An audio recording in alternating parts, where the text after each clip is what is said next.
I'm Kylie. And I'm Corey. And we are Lit Libations. Welcome. Welcome. And if you're new here, welcome. Our views have been going up. Yeah. So Bridgerton is putting us on the map, I guess. So. Thank goodness. I don't hate that. I don't hate it at all. We got a new review that I want to talk about from Goodness Grace 13. She said, or he said, or they, there are so many popular books that I don't want to read, but want to understand what people are talking about. This podcast is a great way to get a summary and some fun commentary. So thank you for that review. Yeah, thank you. I thought it was good. It was really nice. And I think it's like a compliment, whether you're here if you like the book or you're here because you don't want to read the book. Yeah. That's still, I agree. So good. I agree. Also, sometimes I don't want to read it. Like, I don't want to, and I just kind of want to know what's going on. Yeah. 100%. But if you're one of those people, that's great and we love you. Give us some book suggestions. What do you want to hear? Yeah. I did that with Fire and Blood because I haven't read Fire and Blood. I've been trying to get through A Song of Ice and Fire. It's just they're literally magical books, so but heavy. they're also very difficult to read. Very difficult. I get that. So I'm like, just give me the summary. Yeah. There's so many TikTok creators. I'm just like, tell me the nuances. Yeah. That's it, Yeah, it's good enough. Okay, we're doing Eloise's book. It's called To Sir Phillip with Love. And I thought this book was rage bait. I thought Julia Quinn was like, okay, the first 4 books were like, they're kind of tapering off. What can I do to bring people back? What can I do to make people talking again?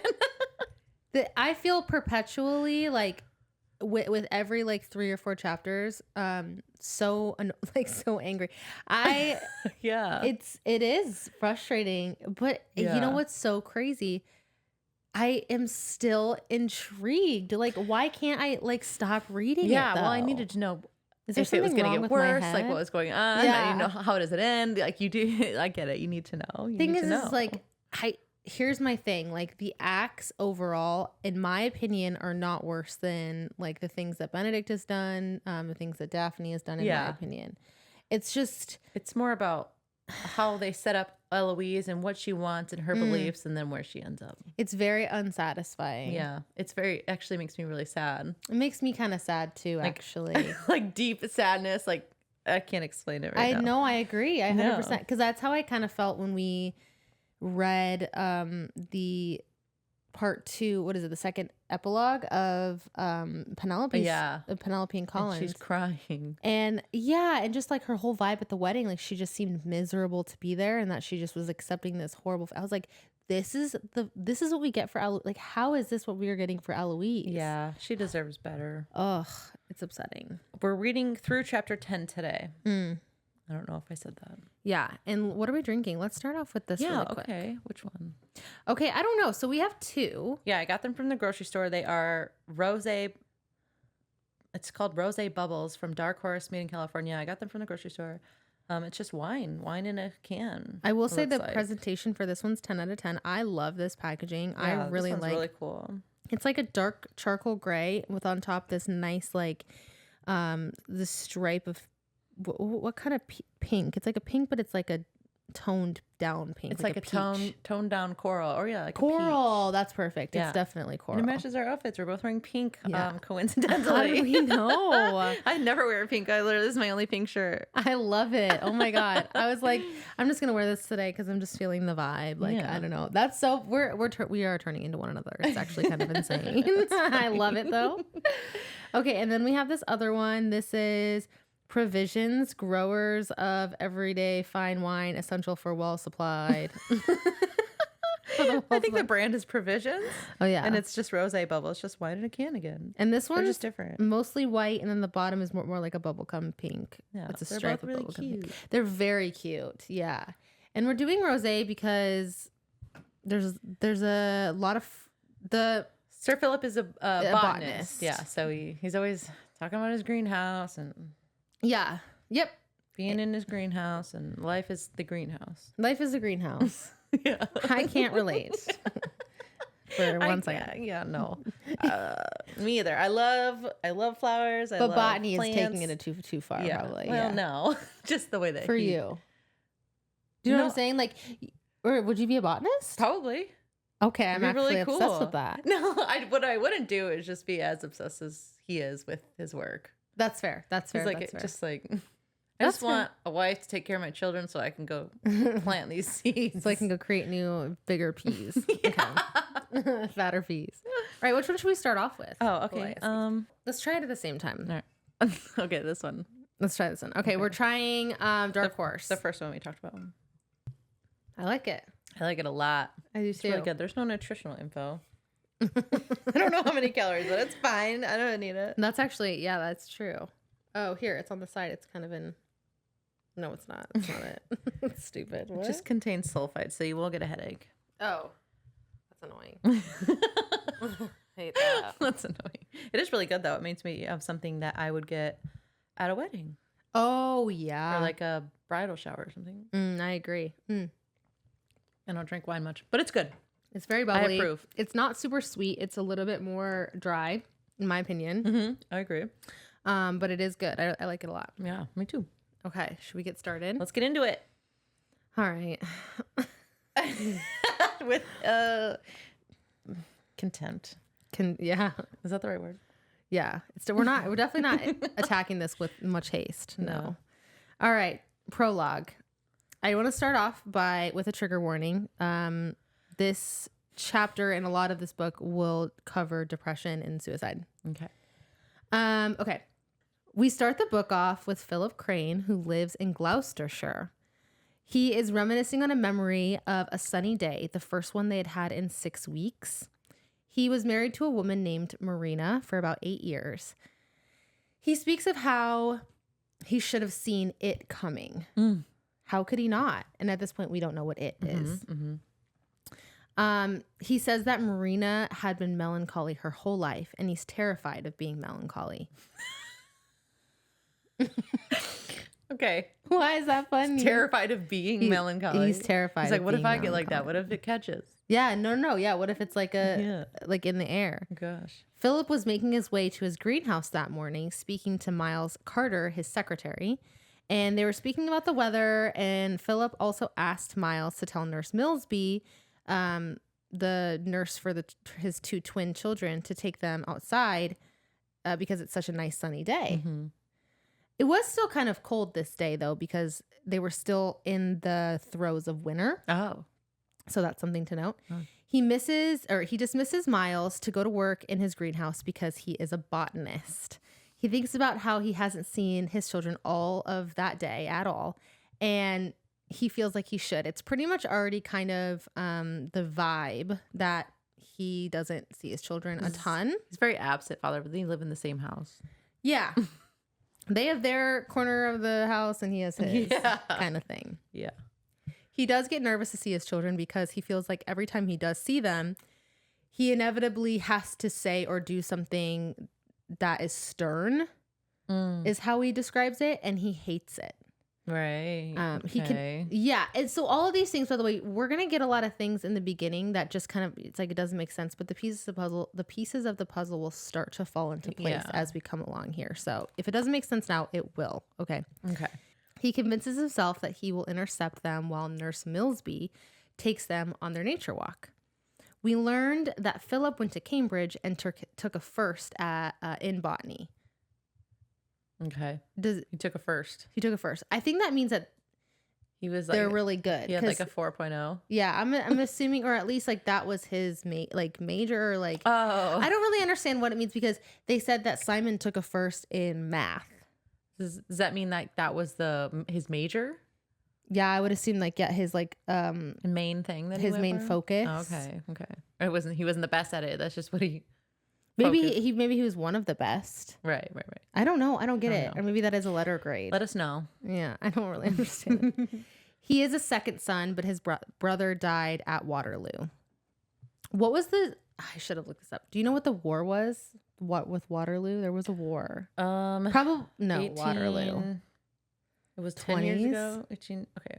War in. No, his brother died. Like it was 10 years prior. It had to have been. Yeah, it had to have been at least 10 years prior. So, in what year is it now? 1823. Okay, so no, 1824. 13? I don't know. Maybe it was the War of Was 1812. it the War of 1812? We already did this. Were they fighting in England? Because I don't Waterloo is in know. England. Okay, let's see. No. The Battle of Waterloo was fought on 18th of June, 1815 between Napoleon's French army and a coalition led by the Duke of Wellington and Marshal Blucher. The decisive battle of its age, it concluded a war that had raged for 23 years, ended French attempts to dominate Europe, and destroyed Napoleon's imperial power forever. The Battle of Waterloo. That's where George died. Yeah, you're getting a lot of history lessons. Yeah, you're welcome. You're welcome. You're very knowledgeable. I'm kind of obsessed with it because I like to know like the true. I know it is interesting to like. Well, what was that? What did he die in? Yeah. I agree. I agree. Yeah. Okay. Waterloo. Waterloo. Okay. Here we go. So yeah, his brother died at Waterloo, and this is a direct quote, thrusted him into the position of landowner and country gentleman. Okay. So Philip is now in his office looking at his new project, which involves peas, and he's failed. Again. He thought about how failure most of the time leads to some sort of invention you were never intending on. So he has like no issues with these failures as a botanist. He's like, maybe I'll make a glue or something. Yeah, maybe I'll cure some incurable disease somehow. Yeah, like depression or something. Maybe that's what he should have focused on. Maybe. Truly. As he's sitting there, he saw a flash of red out of the corner of his eye, and he assumed that it was Marina. This made him happy as she hadn't ventured outside much at all in a long time. 8 years. Literally. Pretty much. I mean, she had gotten increasingly melancholy. Yeah. Yeah. After George died. And it is interesting. This is like just a little anecdote, but red is Marina's favorite color, which shocks him because he's like, for someone so melancholy, you'd think it'd be black or something dark. Yeah. That is so immature. Yeah. It is. But, that's kind of Philip's deal. Yeah, true.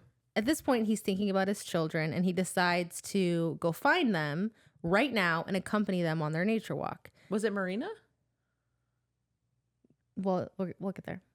Oh. We'll get there.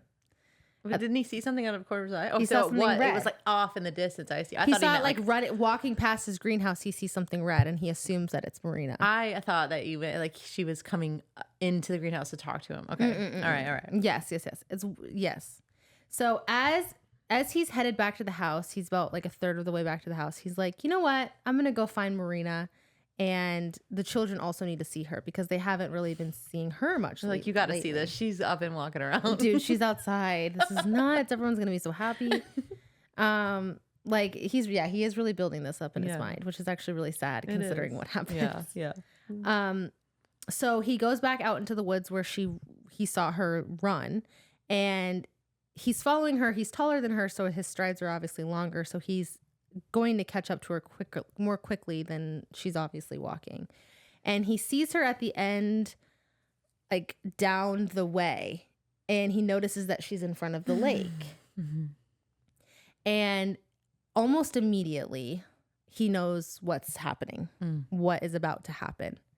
And so at first he freezes, and then he starts to run, and he's calling out her name, and she's not listening, and she starts to step into the lake farther and farther until the point that she has gone under. He realizes then that he's got to save her. Like, he's got to go in there and save her. Yeah. But he's far back. Like, it took him, by the time she went under, the time that he was able to dive in, it was about a minute. Right. And so he goes down there, and at first he's having trouble locating her under the water. But then he sees her red dress, and he's able to grab her and bring her to shore. So at this point, she's at shore. She's unconscious, and he does the 1800s version of CPR, which is basically just pounding her on the back. Oh, yeah. I think, honestly, that's not bad. That's like not a bad version of CPR, I would assume. For the 1800s. Yeah, for sure. He did what he could. And at first, and it works. I mean, she coughs. At first, she wasn't responding, and then she starts to cough up lake water. And the first thing out of her mouth was she looked around, she realized where she was, and she said, no. And she's like, dang it. Yeah, she was like, no. Yeah, that's really sad. It's really sad. And Philip wasn't sad. He was actually really upset. He was really pissed off. Oh God. That just made him mad. And I will be honest, like this is a real thing when people do take their lives, people in their lives. That's a real reaction, is to be upset and to be like mad. Yeah, for sure. I can understand it. And to be fair to everyone involved, including Marina, it's not like they have therapists. So like how is anyone supposed to be able to attack this? How is anyone supposed to understand mental health in this time period? It sucks. Yeah, it's because she wrote about Marina really well. Like obviously she captured her melancholy really well, but then the way Philip was reacting to it throughout the entire book. To be fair though, like I think it would be very on par for people that just don't understand it. Like now no one reacts that way because we understand that it's a chemical. Well, yeah, people still do now, but like for the most part, at least we have medical research and analysis to show that it's a chemical reaction. There's no way to just pop out of it. It's something that is for somewhat uncontrollable. Like that's why people need to be on medication. But if we had no idea about any of these things and they just had they're like, why are you so sad? Could you I couldn't imagine. Pissing me off. And honestly, I think he handled it better than probably most people in this time period would have. He didn't hate her. True, yeah. He kind of just let her do her thing and he did his thing and kind of lived with it. Yeah. Yeah. Which is it's a good point. I hate that I'm on his I don't want to. It's a good point though for the time period. Yeah.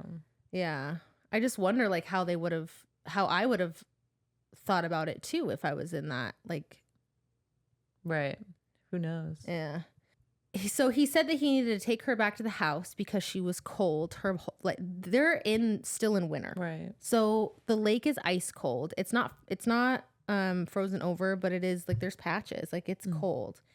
And so they need to get her out of her clothes. He picks her up and carries her back to the house right then and there. Marina almost immediately took sick. Philip stayed by her side for 3 days, and after the 3rd day, she passed away. R.I.P. Marina. Pour one out. Yeah, it was really sad. It is because she was in love with George and he died, and then he was like, well, I guess I'll marry you, and she wasn't about that. Were they in love, George and Marina? Because they never said that they were in love. They just said that they were to marry. Well, true, but I mean, who knows? Yeah, no, I mean, they could have been in love. Yeah. Okay. Anyways, when he told his children, they were 7 at the time, and they told them that as long as she was now happy, and she wasn't crying anymore, that they were happy.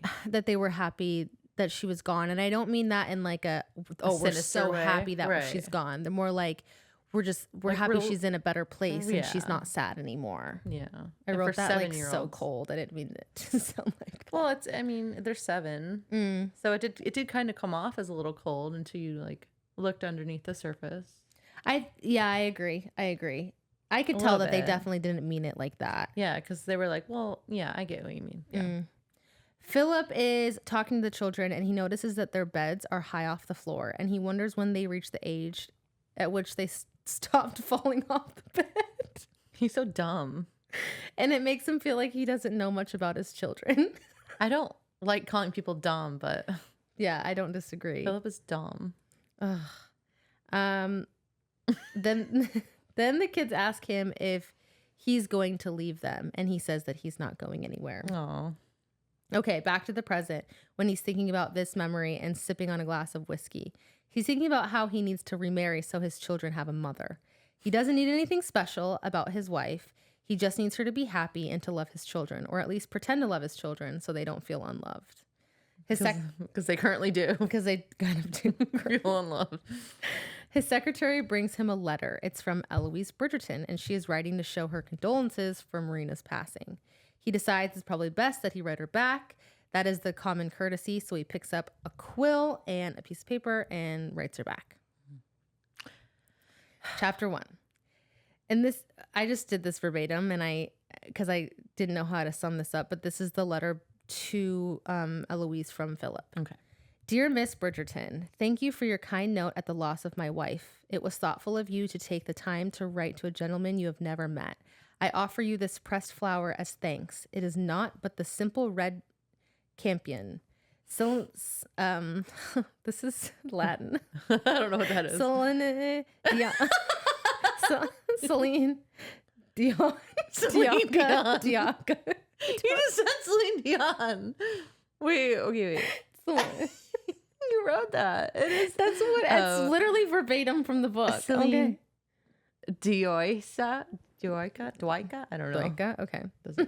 I like Celine Dion. I do too.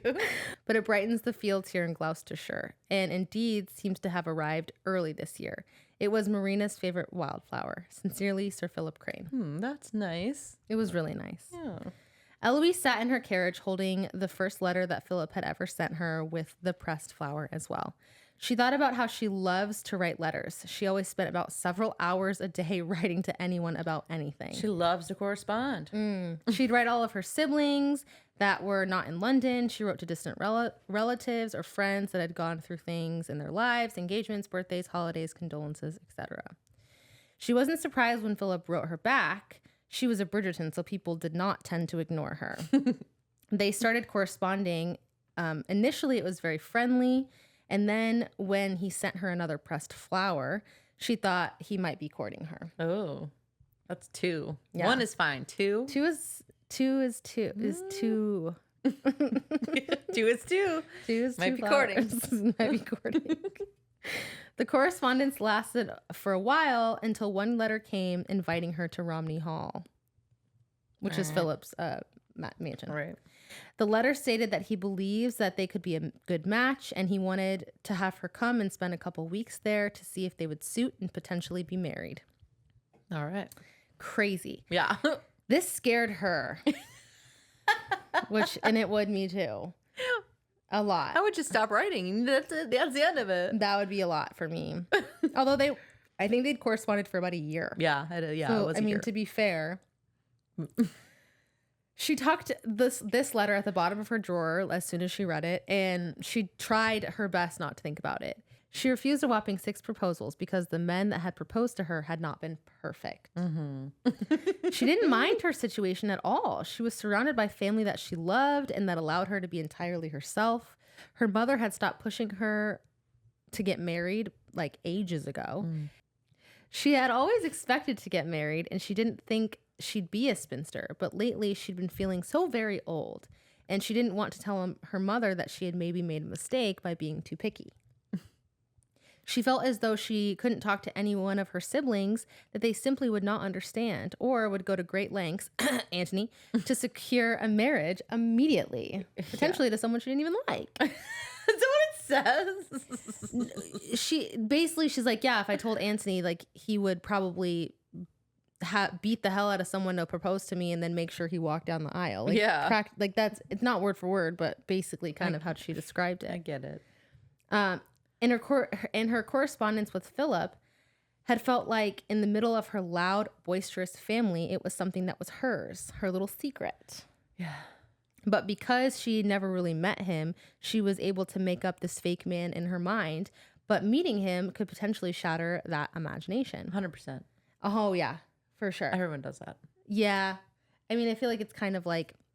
It's super relevant to like modern times too, because of all the... online dating. Yeah, I was going to say dating apps and... I agree. Even before that... I agree, because even if you get pictures and stuff like that, like I'm just what is it called when you get you have the angles? Yeah, no, for real. And I don't even mean like catfishing, but like you cannot determine someone's like their vibe, their personality, their charm, their not aneurysms. Mannerisms. I was gonna say from like pictures, you just can't. Yeah, you gotta FaceTime. Make them FaceTime. Yeah, or meet in a very public setting. Yeah, don't meet them at your house. Truly, please, for the love of God, don't do it. Then there was Penelope, her friend of over a decade, who had married her brother. She was happy for them. She really was, you know. However, when she thought about her life as a spinster, she always pictured Penelope by her side. It's not that she didn't want Penelope to be married. She knew her friend was funny, witty, and beautiful. It's just that people of the ton didn't seem to notice it.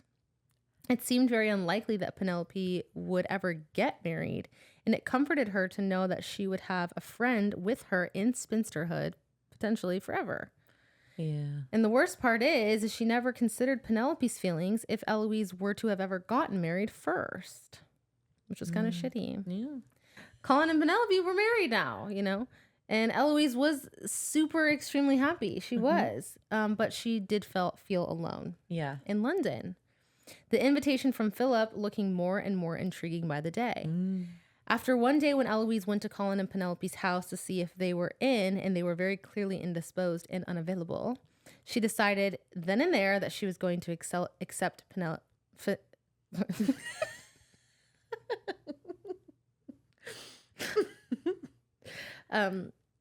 Okay, after one day when Eloise went to Colin and Penelope's house to see if they were in, and they were very clearly indisposed and unavailable, she decided there and then that she was going to accept Philip's invitation. I hate this author, and I'll tell you right now why. Oh, no. I'm so sick and fucking tired of her using these names I can't say out loud. It's so annoying. Which one? Like Philip and Penelope.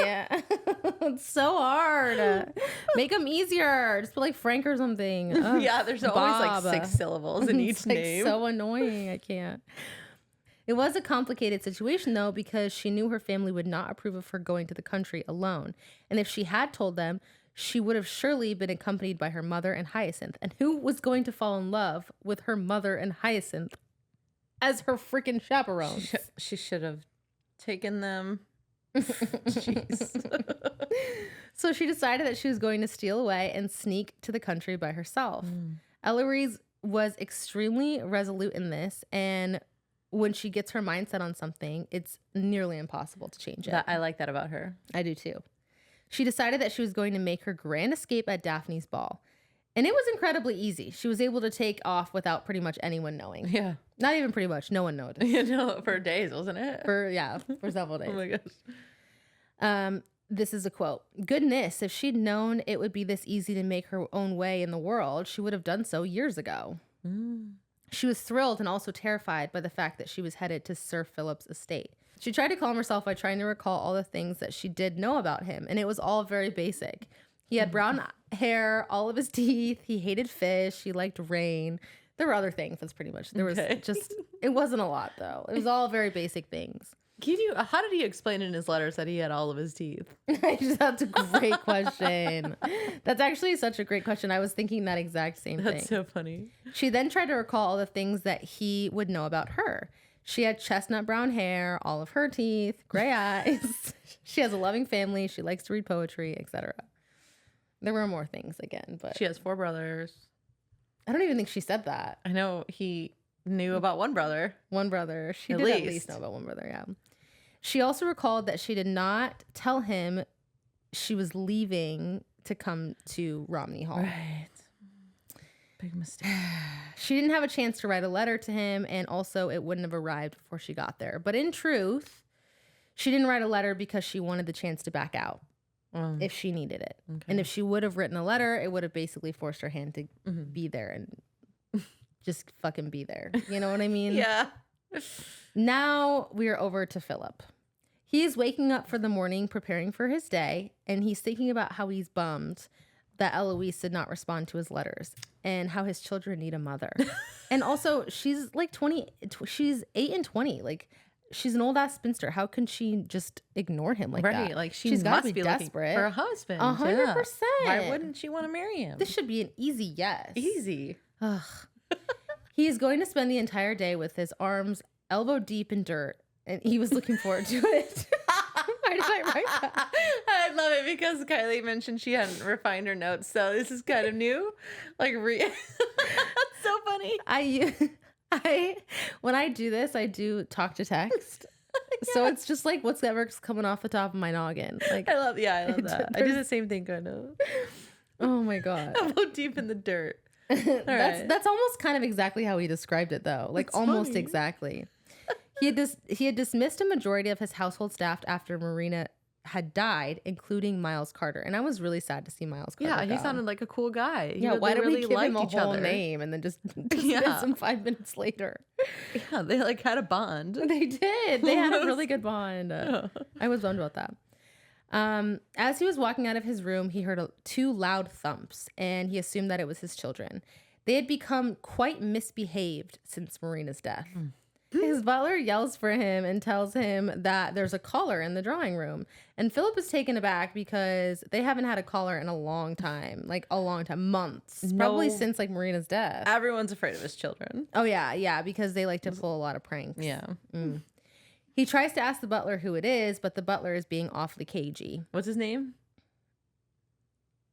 Graves? I forgot. Is it Graves? I forgot. Might be. That actually, I don't know. Graves is in here. It might be at Sophie. Isn't I think My that's Cottage. Sophie's. I think that's Sophie and Benedict's. Yeah. I don't know. Dang it. So Philip is annoyed that the butler won't tell him who it is, but he just decides to go down to the drawing room. As he enters the drawing room, he sees a woman with the most beautiful gray eyes.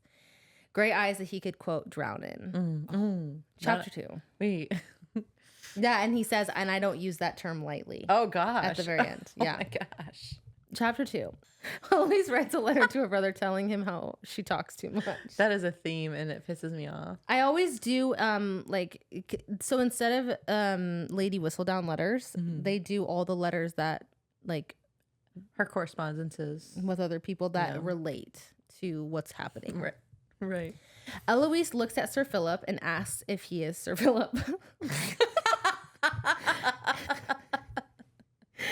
He nods, and then she goes off on like this long tangent about how she's so sorry that she arrived without telling him. It was very, ill-bred of her to do so, and she just had to, she took off for London. And she just like it was like a very long, and she wasn't taking any breaths. It was blah blah blah, blah just a lot. Philip stops her and is like, Madame, please, who the hell are you? And she's like, I'm Eloise Bridgerton, of course. And Philip goes, you're Eloise Bridgerton? And she's like, yeah, of course I am. He asked her why she didn't let him know that she was coming. And she says that she didn't have time, as she previously stated in her long rant. And he tells her that he didn't really understand what she was saying before. And she goes, weren't you listening? And he said, I tried. And she tells him again that she's sorry for coming unannounced. And she said it was very ill-bred of her. Again, she apologizes a ton in this chapter. He accepts her apology, but it's clear that Eloise, at least, is very frustrated. And probably Sir Philip is a little frustrated, too. Yeah, but it's also not a good first meeting. No, but he's also taken aback by her beauty. Yeah. It's all a very awkward exchange. And he tells her that he's excited for her to be there. And he asks if that's all of her luggage. And she says yes. She does not want to tell him that she practically fled London. And he calls over his butler and says that they need to have a room prepared for her. And the butler is on it, okay? He already had the order sent out. He's like, it's done. It's ready. Like I'm so excited. Something's happening. Yeah, finally, this boring-ass house is so boring. She says that she's planning to stay for a fortnight. Drink. It's still happening throughout the whole series. Yeah, anytime we say fortnight. You drink. Oh, yeah, I'll have to drink too. Okay, Eloise is disappointed at this point because she pictured Sir Philip having a very easy charm, kind of like Colin. However, he is obviously awkward and looks very uncomfortable, like he doesn't want to be there and be speaking to her at all. I can picture it. I can too. He offers her a seat, and then he's like, well, not here. Because I don't actually, I think I said they're in the drawing room, but I don't think they are in the drawing room. Oh, you're probably in the foyer. The foyer. Yeah, you're probably right. And then he's like, hey, actually, let's go to the drawing room. Yeah. So then they go to the drawing room. And the butler's like, hey, so she might be hungry. So should we maybe do some tea? Should I go get some tea? And he's like, yeah. And he's like, yeah, no, some tea. And he's like, and also maybe she might be hungry because she just traveled through the night. And he's like, so aloof. Yeah. And he's like, yes, yeah, sure, tea and muffins, like he's whatever. Like I don't give a shit. It's a feeder. I don't care. Whatever you think. Literally, I don't know what I'm doing. Okay, I don't know what I'm doing.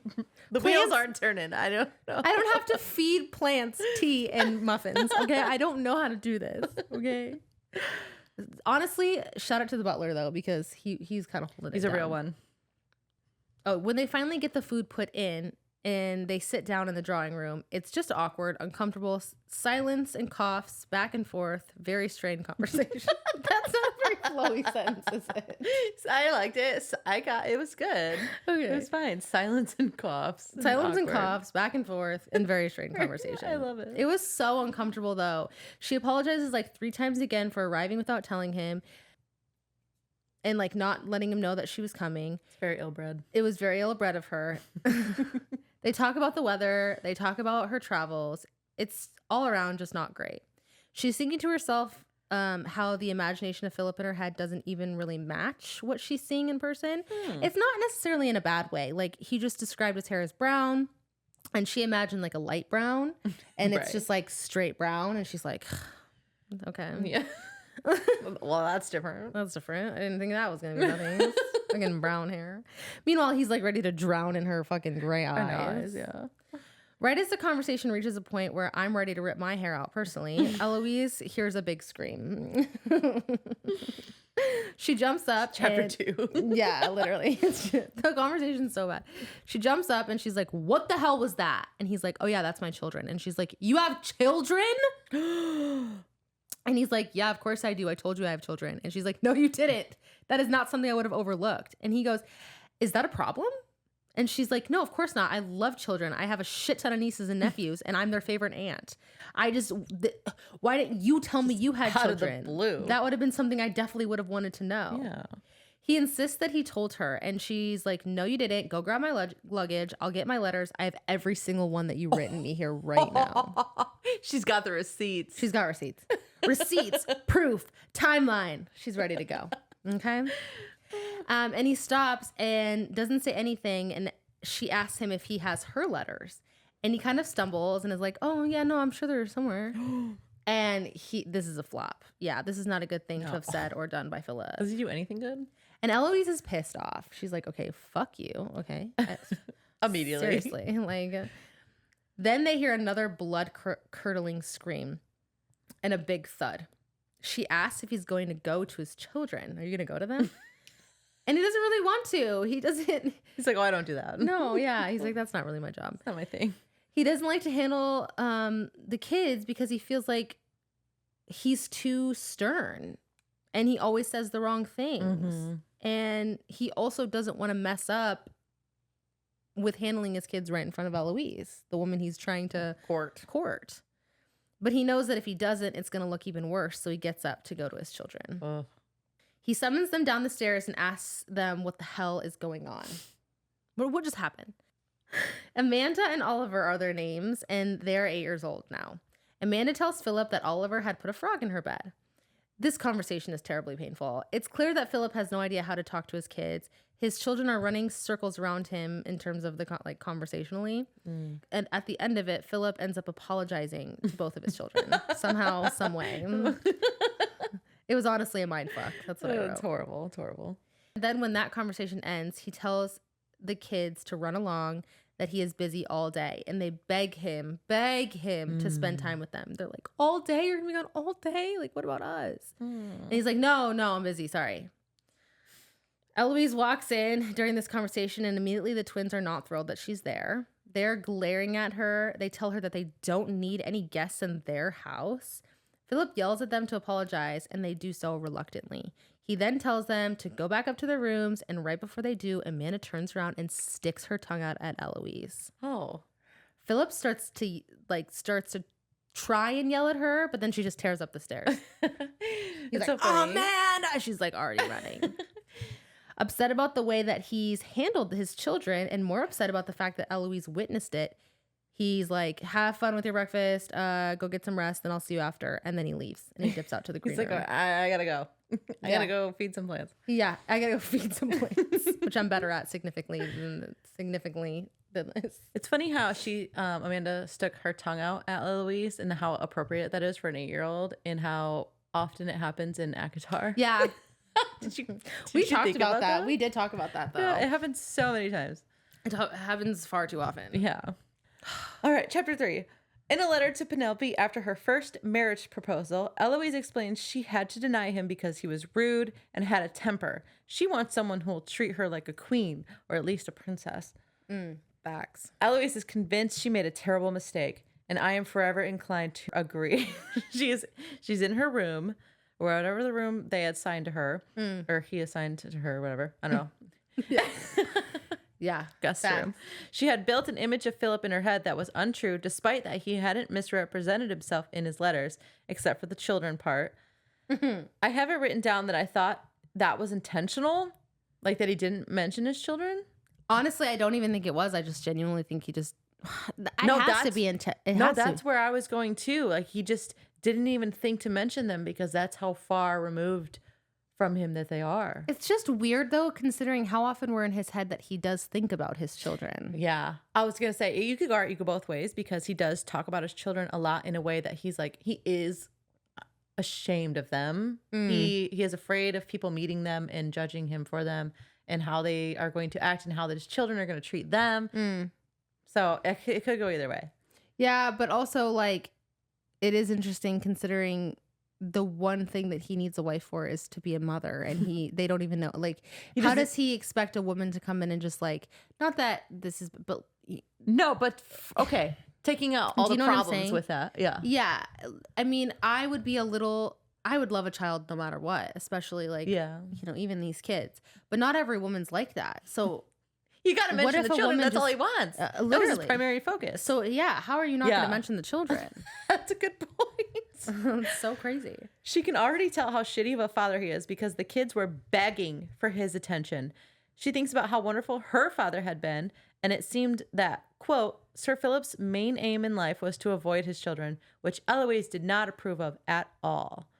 She's upset that he's left her on her own and probably in his greenhouse and not interested in chatting, and that's all she wants is like a good conversation ever.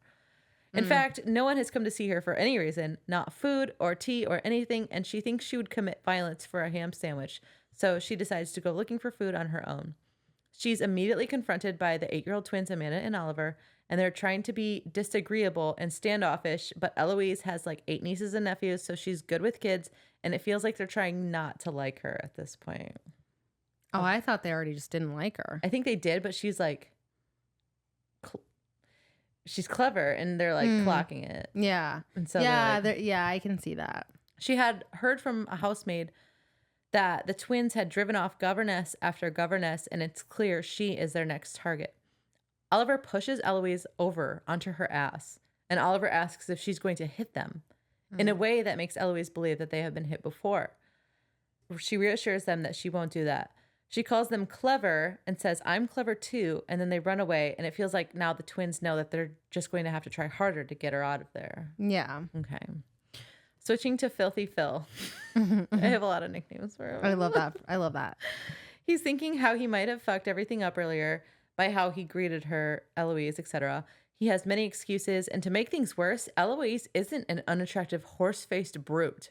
That's what he said. That's cool. That's actually crazy. She's stunning. He was hoping that she was an unattractive horse-faced brute. Yeah, it would be so much easier. Oh my God. He doesn't think he has a shot in hell with her now. Quote, he didn't have time, nor in truth, the inclination to court a prospective mother for the twins, so it had seemed perfect, not to mention almost easy, to woo her through letters. He thought he had it locked in. I'll be honest though, I do kind of agree. It's a lot easier to text people than it is to talk on the phone, like, because it gives so much time to think about it and be charming and whatever. Like I kind of like. It's interesting. It is a fun parallel because it's like 200 years ago. Surely a 30-year-old unmarried woman should be begging for a marriage. He's all in a tizzy because now he's going to have to court some other woman, and no one wants him because he has 2 children of the corn, is what I said. They're so evil.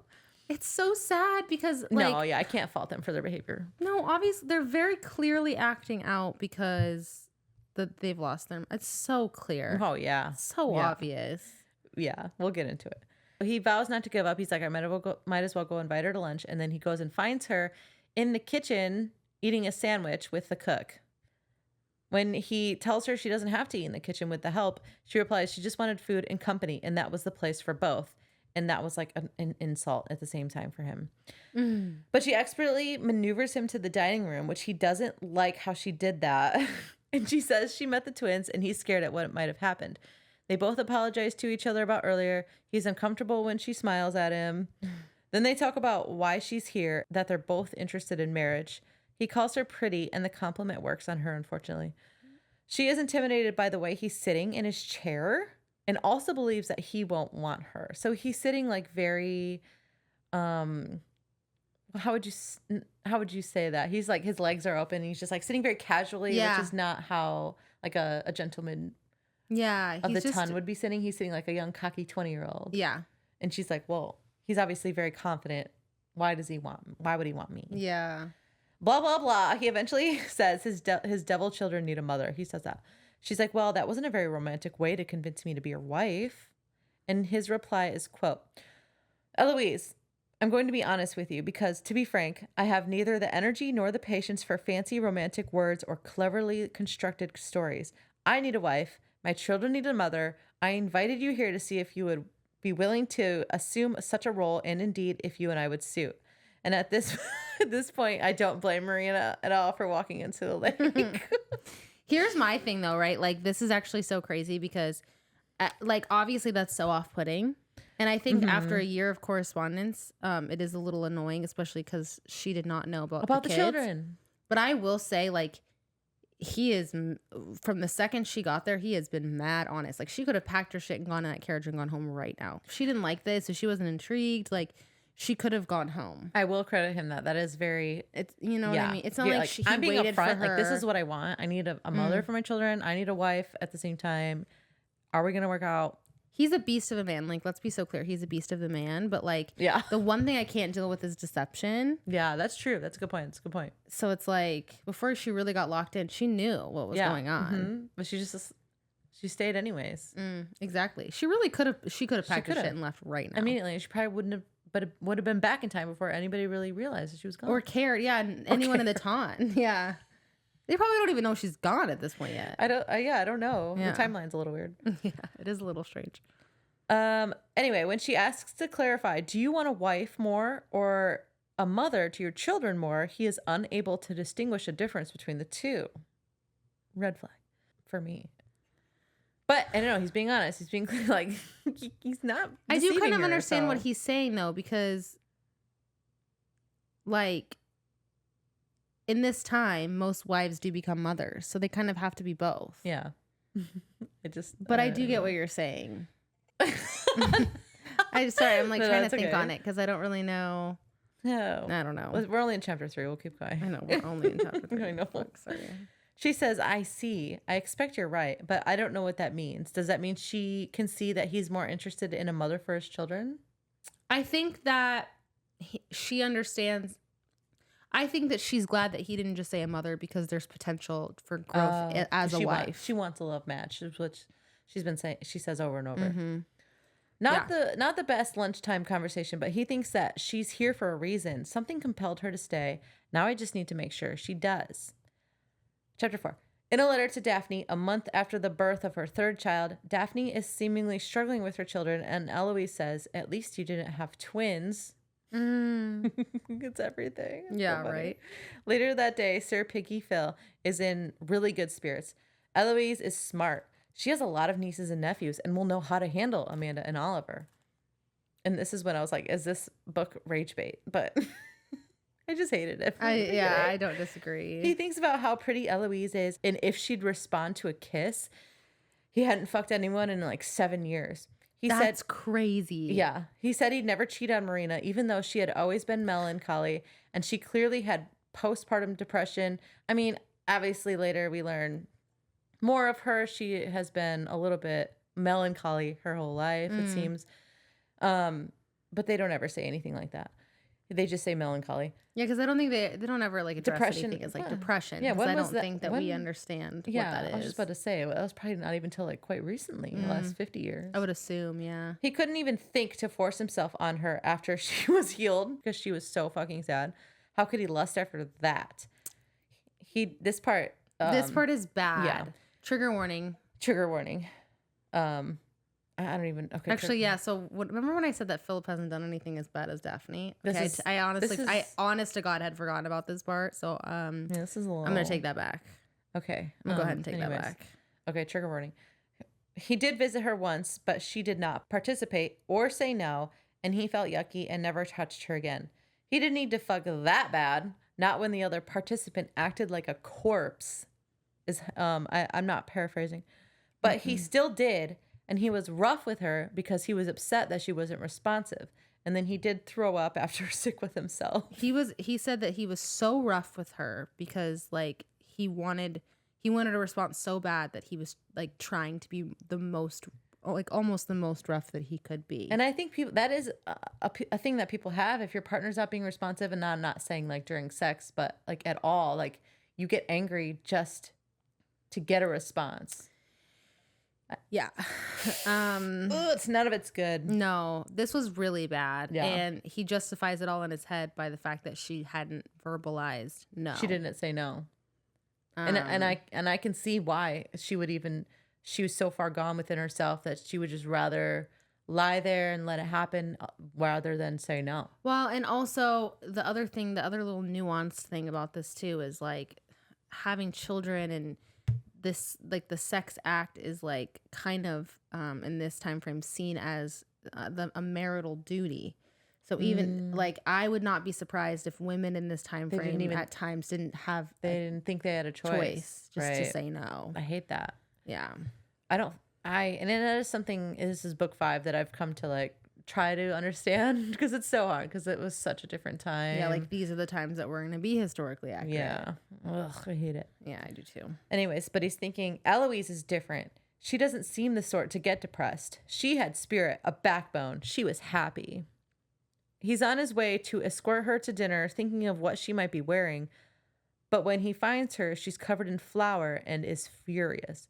She's furious. The twins had put a bucket of flour on her door, I think, and it hit her in the head and got flour everywhere. He grabs her head to look for wounds, but she wrenches herself from his grip. He says, "You probably want a bath." He's like, "You're pretty dirty. We're just about to go to dinner." This was so gross because he's like, "I'll have one drawn for you," and she goes, "Don't worry, my bath is still warm from the one I had earlier." So she was just gonna go into. I know that this is probably historically accurate, but it also makes me want to vomit because the dirty bath water. Yeah, from her travels. Yeah, that's funny. She's like, "No, actually, I already just had one drawn. I'm sure the water will do just fine." I He's didn't like, think "I'll have about a couple like new pails brought up to add into your." I was like, I'm gonna vomit. The only thing I thought about that was like she had just gotten ready and now she's covered in flour. Now she has to go bathe again. That's how fast it had happened. I didn't think about. Yeah, no, that is annoying. No, but then that one sentence just threw me off completely. I was that's like, so funny. No. But he says, "You probably want a bath," and she may have mumbled under her breath, "I imagine I will want those 2 little wretches on the end of a rope."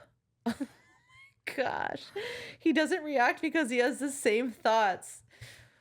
The maid had set up a betting pool on how long the twins would last before Fearsome Phil beat their asses after this attack on Eloise. They're like in the hallway. Yeah, they're taking like bets 10 on feet away. 8-year-olds getting fucking beaten. It literally. said tanned and hide.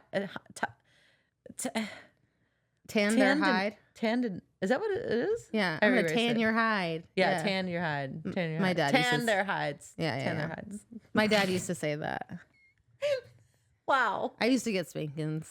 Spankings. I think I got one spanking in my life, and I was like, wow. One time at my birthday party, this was a story I'll never forget. And honestly, I don't regret saying it, but okay. I was young. I was probably like 6, or probably 7 or 8, like probably around the twins' age. I was a good kid. I didn't really do a lot of things wrong. Okay. But at this birthday party, like I was feeling bold. Someone had started a food fight, and I joined it. Is it your birthday party? It was at my house. Oh, okay. It was at my dad's house, and so my dad comes in furious, and he's looking at all of us, and he's like, giving us a lecture. And at one point, he goes, if one of your friends had told you to jump off a bridge, would you do it? And of course, I thought it was the smart ass little shit. And I looked at him, I said, "How high is the bridge?" And I got the worst spanking. Well, that's a good question. Like, I need to know more details. Yeah, but I was being a little disrespectful asshole. But that's honestly, it's funny to this day. It's worth it. Yeah, it was worth it. That's hilarious. 100% worth it. I'd do it again. No, just joking. I wouldn't. Oh, I never did it again. I never did it again. You learned your lesson. I did. However, he muses how the kids had pulled off this trick, thinking it clever. And then victim blames Eloise because she didn't hear them setting it up. But she has murder in her eyes, so he leaves her be and asks if she'll be at supper. And she nods, and he promises to ask the cook to keep her food warm. But like, and he could have just asked him to postpone cooking dinner. Right? Dinner was probably already ready. Is my guess. Yeah, that makes sense. Okay. He's just happy she is not planning on leaving the country tonight. He also promises to punish the twins, and she says, leave them to me. And he's honest to God scared of her. But he's just happy he doesn't have to do it. He's the goddamn worst. He's the goddamn worst. An hour later, they sit down for food, and Amanda starts screaming from somewhere else in the house in a way that triggers Phil's paternal instinct, maybe? But Eloise deadpans, she's fine. I put a big fish I got from the cook in her bed. Nothing in Oliver's bed for strategic purposes.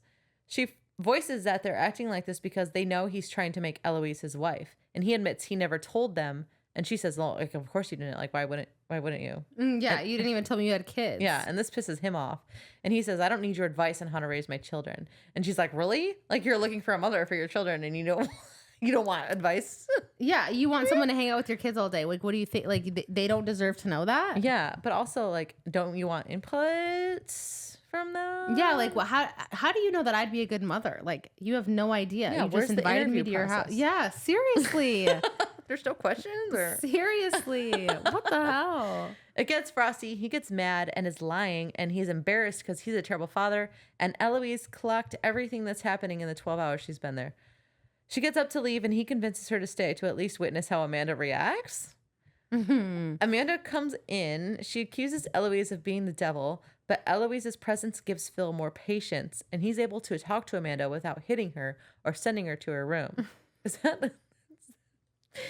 But he says, you guys are even. Oliver has his coming. Don't worry. You're not allowed to torture Eloise anymore. She's my guest. And Eloise is the kid's new boogeyman. He also tells her that she has to sleep on the floor since now her bed smells like fish. What the fuck? Amanda says good night, like everything that has just happened makes total sense to her. It's actually crazy that Eloise would retaliate in that way too, because this is still her especially first day, being like it? A mother figure, like a potential mother figure. Right. This just doesn't feel like the white. It's a sister reaction, or an aunt. You know. Yeah. And I can understand it because this is more so like what she's used to. Is being a little bit more. It's just interesting. She's kind of auditioning for the role of mother, and I just feel like this isn't super motherly, but it's fine. They talk companionably. What? What? They talk companionably, and he has this realization that marriage doesn't have to be hard. He had to walk on eggshells around Marina for fear she would slip into another depression. But Eloise, life could be comfortable. He considered Marina to be a burden and struggles with his feelings of relief and guilt now that she's gone. You know what? You didn't have to marry her, Philip. You didn't. Anyways, I wonder what the circumstances are around that, because as to why he felt like he needed to marry Marina, because it did feel like an obligation for him, and for her as well. But I actually don't blame him for feeling like for feeling some of these feelings with Marina. I don't, because he didn't really have a chance to find love. Right. I wish he would have just like set her up in her own place and gave her money. I don't know. It's 1820. I don't know. I can't say anything. It's just tough because it's like I just wouldn't understand like the emotions that come with this is kind of an arranged marriage. Yeah. Like I couldn't do an arranged marriage personally. It still happens these days, and a lot of people find marriage happiness and success. Yeah. And but me personally, I think I would struggle with that. Yeah. Because I'm very particular. Yeah. So what if we were in a time frame where none of us had a chance, like an opportunity? Like right. And I feel like that's what it was like. And the Bridgertons are different because for the most part, Violet. 100%. So that's hard to wrap my head around sometimes. It's I agree. Yeah. He hopes that Eloise will stay to fix everything wrong at Romney Hall so he can disappear into his greenhouse. And I'm not joking. That's what he thinks. Chapter 5. When Eloise was 10, her and Daphne made trouble, and Violet only punished Eloise, which was what Eloise did, not punishing Oliver. They're touring the house. Wait, so that was a motherly thing. She got that from her mom. Oh, God. Punished her by like putting a fish in her bed? I don't know. Or punishing her by like actually punishing her? It didn't say. I don't think. That's the return Because I can that understand punishing them, but like just putting a fish in their bed is kind of crazy. I wouldn't even mind that. I'd be like, okay. Yeah, that's true. Let's get new sheets. Anyways, they're touring the house, and Eloise thinks that Funky Phil might make a fine husband after all. She's not too fussed that it's not super romantic because she's 28. She's attracted to his build. She likes his big hands. She's relieved it might work out. It would be so humiliating to admit to her family that it didn't. And she likes that he liked the fish in the bed move. Yeah, that's good. Yeah, good. Yeah. Okay. He points out the portraits of his grandfather and father and clearly doesn't want to discuss his father. And another portrait is him with another boy, and it's his brother George, who died at 21 at Waterloo, and Marina was his fiance. I think that's where we learned that. Yeah, but they just don't ever say that if they were in love. Yeah, because that could have very well been another arranged thing. What a horrible thing for Marina. Marina's whole life sounds. Marina's whole life, I can kind of understand her mindset, but it's tough. Yeah, it's not good. Eloise thinks about how her and Marina would end up together at family gatherings when they were around 8. And while Eloise was Tom Sawyer, Marina was Huckleberry Finn. She was quiet and contemplative and would rather sit inside with a book that she never seemed to even be reading. Do you understand my reference? That is so no, because I didn't really read it when I was a kid. I think I did just like the Spark Notes, but that is so crazy because I thought that was gonna come full circle, like figure out why she just wasn't reading books. Right, that was such a weird thing. Like she would have a book open inside, which was fine, but she would be on the same page like for hours and just like sit there. She had to have been even depressed then. There's no other way. At 8, what was she doing? I don't know. That makes me sad. That makes me so sad. They view her portrait and she thinks about how Marina seemed to have been defaulted to Philip and what was the extent of their relationship. They have a weird tense moment where she's staring at him, then says the evil twins must miss her. I don't know why I thought they were so evil at the beginning here. Did you think they were really bad? Yeah. Well, the way that like Philip thought about them and like talked about them. No, that's fair. But I mean, it's obvious why, like you said earlier, why they're doing this. And he says, yes, they've missed her for many years or something like that. And she didn't pick up on this because I feel like they missed her for many years. She's been dead 1 year at this point. So she hasn't been a mother to them for quite a while because of her condition, her melancholy. Probably for most of their lives. I would assume the whole time, which is really sad. They talk about Edmund dying and how everyone in her family reacted to it, etc. Things get weird, and Eloise asks to see the greenhouse, and he's like, at this time of night? Inside the greenhouse, Philip thinks about how he often visits at night, and before Marina died, it was to keep him busy so he wouldn't consider entering Marina's bedchamber. He's like, I don't want to be tempted. Oh, I can't even go there. I don't want to go there. Yeah. They explore. He calls her bossy. She prefers the term managing. And he's like, perfect. I need a manager. The vibe in the greenhouse is flirty. Then he takes predatory steps toward her, but on accident. And he asks to kiss her. And he would have stopped if she said no, I guess. I love how they have to clarify that. Yeah. I love how the author has to clarify that if she says no, I'll stop. But he does. But because of everything that's happened in the past. But he doesn't even know if he would stop. He's like, I'm going to stop, I think. I'm pretty sure. But that's with all the Bridgerton men. Did you notice that? Like, yes. They're like, yes, of course I noticed. I actually kind of wonder how many men like think to themselves like this. Like, it actually makes me nervous. Like, how many men are like, that's true. If we go past this, I don't know if I can like genuinely have trouble saying like stopping in the middle of something like this. Right. That's terrible. That's so scary. It's actually terrifying. That's crazy. And that's so scary. And I wonder, like, even if the best, like, even like the people that we consider like the best men, like, think these things into our thoughts. I don't know. Even in these books, like, where like the best men are like Colin, like every single one of them has had. I can't, like, if we go past this point, I can't stop. At least they're giving the warning. But also, what? I don't get that. And can that be attributed to the time period? I don't know. I can't imagine that it's attributed to the time period. I can't imagine. I am curious. Because if there's men that are not like that now, there can't be. There's no way there weren't men that are like that were like that in the past. I'm sure that there were men that don't respect no, and like were also like not obviously. Consent was not a huge issue. Yeah, I'm sure that there's obviously rapists all throughout like history. Yeah. But there's also got to be good people throughout. There's got to be the good men that have actually have like self-control and like there's got to be. What was the guy in Akatar? The guy that took Nesta into his cave. Oh yeah, What was his name? Balthazar. Belle, of course. There's got to be Balthazar throughout history too. There's gotta be. Right. There's gotta be Balthazar throughout history. Yeah, he did seem like a golden retriever puppy for sure. Yeah. So that is interesting that every single one of the men has had that thought. I just don't noticed get that. it. Oh, that makes me icky. I Show Anthony swear. would never. Never. No, he. Oh no. I think Anthony is my favorite I know. at this point. But she nods. They kiss. She seems to be enjoying it. Philip is thrilled. He's hard and he doesn't care who knows it.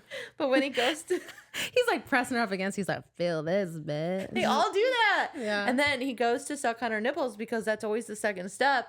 You're kissing and you pull down the bodice. Julia Quinn must love nipple She sucking. must love that. I hate my nipples touched. It's like it's a turn off. They're like, get away from me. If any of these men touch me, I'd be like, okay, stay away from my I nipples. feel like this isn't For right. the love of God. You gotta. What's the next step? Let's move there. Move on, yeah.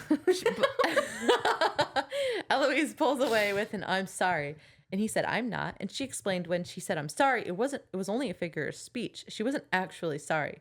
He's annoyed that she's so composed after he unleashed on her such a passionate kiss. She keeps talking to fill the silence because that's the kind of person she is, and he kisses her again.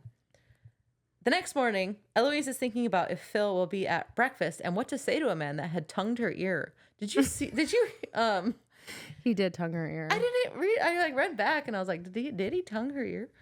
He does do freaky things though. He's the most freaky. He's the freakiest man that we've. Do you know what's so funny though is they later say that he was up until Eloise, he was actually the most inexperienced man out of all of the ones we've read so far. Oh my God, that's true, right? Yeah, because he married Marina. That was probably his first. No, he said he had lovers. Oh, yeah, he in was like, college. at Cambridge. Is that college? Mm-hmm. Yeah, at university, as I they do say remember in the that. UK. Yeah. Okay.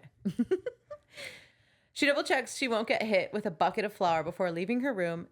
She didn't think the twins would pull the same trick twice when she falls on her face, having tripped over a tripwire. The pain, I guess, is like really, really bad. She's like in really bad shape after this fall. I thought she broke something. It's really bad. I did. And Sir Fuck Up is there and says she needs a piece of meat on her face, but he doesn't mean his dick. He means an ice pack alternative since they don't have ice because her eye is already bruising. He's like, we need to get you a meat on your face. But not his dick. Not his dick.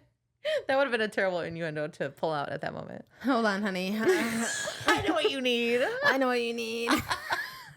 Anyways, she wants to cry because his attentiveness makes this whole thing worse. Philip's strength and anger are terrifying in this moment, however. He bellows for the kids, but Eloise is afraid of what he might do to them. I keep picturing also Eloise covered in flour in this scene. But she wasn't covered in flour. No, she wasn't, but I just did because she talked about it. Yeah. Anyways, it's really funny. Eloise. He picks her up and puts her to bed and insists he needs to do a physical exam to make sure she's not more hurt than she says she is. That could have went somewhere nice, but it didn't. Anyways, Eloise is not surprised that the kids are, quote, attempting to delay Judgment Day at the hands of their father. Jesus Christ. She keeps saying, don't call them, I'll take care of it. But he's seething with rage, and she realizes it's self-loathing he's feeling. He blames himself, not his children. I would too if I were him. Yeah. Chapter 6. Would hate myself if I were Philip Crane. Yeah. He does. Sucks. He hates himself. Yeah. Well, good. Does he do anything For a good about it? reason. I don't know. He gets a mother for his children. Yeah. If he gets a mother for his children, everything's going to be great. Yeah. Fuck him. All right. Chapter 6. Eloise's letter to Francesca says that Francesca should not have let him kiss her. Who knows what liberties he would have taken with her. He was talking about the Earl of whatever, the one that she married. Oh. Before, probably while they're recording. Yeah, you don't know when they're not be able to stop. You don't know. That Yeah, line you don't is just know. invisible. They don't Gotta be have careful. one. Even the best men. The twins enter the room, clearly terrified, and Philip stands in the corner knowing that if he goes to them, he might lose his temper and, quote, beat them within an inch of their lives, end quote. I remember that. Yeah. He is giving his children a very intense scolding, and Amanda says that they didn't mean to hurt her. This upsets Philip even more because he either doesn't believe it or he is upset with how reckless that they were. Okay. He tells the twins to come with him, and then they all walk out of the room, and Eloise tries to hear what the punishment is for the twins. She is worried that Philip regularly hits his children, and that is a huge, huge red flag for her. Huge turn off. Yeah. I don't like that. I don't think I'm going to be able to do this if you hit your kids on a regular basis, which is very fair. Oh my God, yeah. She knows that they should be punished, but her mind keeps going back to the other day when Oliver asked if she was going to hit them. Finally, after what seemed like forever, the children come in with puffy eyes and they look very sad. They go over to her bed and apologize to Eloise. Amanda offers Eloise her candies as a way to make amends. That was so sad. It was really sad. No, your candies. Eloise rejects the candies, but says that the twins can make it up to her by spending an afternoon with her. Oh, that was really good. Yeah, but like I just imagine as a kid, I would save up my candies. Like I would do something like that, and so to like offer them up as an apology, like those are really nice. Important to her. I agree. Yeah. I agree. Philip makes the twins promise that there will be no more pranks ever again. It's clear as the twins leave the room that Amanda is warming up to Eloise, but Oliver is still not convinced. As the children leave, Eloise realizes she has been dropped into a situation that she does not understand at all. Philip comes over to check on Eloise's eye, and Eloise asks how he knows so much about these sorts of injuries. He tells her that he used to box when he was at Cambridge. She asks if he was any good, and he tells her that he was, quote, good enough. She asks what good enough means, and he's avoiding the question, and she keeps asking, and he tells her that she's very stubborn, and she tells him that's her only flaw. It's not a flaw, girl. No, it's not, girl. He tells her that he was good enough to where he never had to fight if he didn't want to, but he wasn't a champion because he didn't care about it enough. Okay, Phil. Yeah. He was just too busy like working on his plants and trying to create bigger peas. Okay. He's been working on that for 20 years. He's like, years. yeah, I was good, but I didn't care that much, so I didn't go all the way. I didn't train. Doesn't that just like sound like that one guy who like never made the NFL, who played like football in high school or something like that? I saw a TikTok about that. Like every man would be like that. If it wasn't for my blown out knee, I would have been up there. I would have been in that. Yeah, I would have been just up there like Christian McCaffrey. Probably would have been the next Tom Brady. That's exactly what he's doing. I love that. So crazy. Oh my God. She's a bit bummed because it appears that she's going to have a black eye for potentially a couple weeks. A couple weeks, that's a long time. That's a long time. They talk about how they're in need of a chaperone, and he says that he already reached out to his great aunt. However, it's unlikely she will be there for at least a couple of days. Great aunt. Isn't that what it was? Great Auntie Muriel, I need a chaperone. Quick. Great Auntie Muriel, please get here soon. We need someone to watch over us. Like a guardian angel. Yeah. I just am surprised that no one in the house can do it. Yeah. Like, because they wouldn't take any of those people's words for. Yeah. So my understanding is that a housemaid can't, but a lady's maid can. Yeah, that's so what there's no ladies' maid. There's no ladies because there's no lady. Well, how does Amanda get dressed every morning? The housemaid? Their nurse. The nurse, which is like she's not technically There's so many different things. I can't keep track. I can't either, if I'm honest. She says it's her fault. In her haste to leave London, she did not send word that she was coming. This is a clue to Philip. What? Because when I was doing my notes, instead of writing the name Philip, it literally wrote Phil. Fill up. So when I saw it, I just started laughing. Fill up. This is a clue to Philip, and he thinks about why she would have left London in haste. Such haste. Yeah. With such haste. Why such haste? Yeah. Why would you leave London in great haste? He wonders if she had a lover. And if she did, that was going to make him a little bit annoyed. Yeah, that fucking sucks. That's super annoying. Yeah. How dare she at 28? Yeah. How dare she? What the heck? She's supposed to be pure and chaste. Not my perspective, wife. Oh my God. I fucked everything, but fuck this girl. She's got to be a virgin. Mm-mm. But he didn't really need a wife that was a virgin. He just needed someone that was happy and would take care of his kids. So why was he so annoyed? He tells her that she should rest, but she's not tired. It's only 9 a.m. He says that he can offer her a book to read to help her stay busy, and this disappoints her because she wants to spend time with him. Yeah, but it's clear that he's like not. He doesn't really want to. Yeah, but that's the whole point, Phil. Like, get on it. Court her ass. That's the whole point, Sir Philip. Fill up a jail cell. There you go. The reason that he didn't stay with her is because he was upset with himself. It seems that the children require some punishment at least once a fortnight. I just got done drinking. God, you're going to drink some more, girl. And especially this last endeavor, he had to spank them. So he did spank them. That sucks for everybody. 100%. It's something that he hated doing, and it always made him feel awful about himself afterward. And he didn't want to be around her while he was in such a bad mood. He thinks about how the last time the children got in trouble before this this incident, they had glued their governess's hair to the bed. And he was so angry that he went outside to the stables and grabbed a whip. He was going to whip him. He was going to whip him. And he was so appalled with himself as he held the whip in his hands that he hid in his greenhouse for a full day and didn't punish them for a full day. But he didn't whip him, okay? And he didn't whip them, though. That's good. Didn't do it. And he did worry that he was too lenient because they went without punishment for a full day. And the governess did leave. Yeah, I would have too, with whatever I was glued to. I'm like, me and this sheet, we're out of here. We're out of here. Taking your bed sheet. I'm taking your bed sheet and at least 6 months of pay, okay? Yeah. He didn't know how to make them good people. He did not know how to father them. And then Eloise came in and turned his life upside down because he didn't expect to want her as much as he did. He was trying to make up for his deficiencies as a father with her. It's kind of how they just said that, though, and that makes me icky. Yeah, all of it. It does. When he saw Eloise on the floor after she had fallen, all he felt was terror. Terror, obviously, that she was hurt or possibly dead, but more terror that the twins had potentially finally convinced Eloise to leave. No, don't leave. It'd be almost better if she was dead. No, I'm just kidding. He didn't say that. All these emotions were kind of throwing him for a loop, and he needed some time alone to think. He wanted to spend time with Eloise, but right now he simply couldn't. If that made him a coward, well, doggone it, he was a coward. Yep. Okay, Philip. And scratch my horn and call me a bull, he was a coward. Okay. Chapter 7. In Eloise's letter to Colin, she tells him how bored she is because he is not in town, and she urges him to rush home immediately. This is in a letter she wrote to Colin. Okay. Eloise was sitting in the garden, bored as all get out.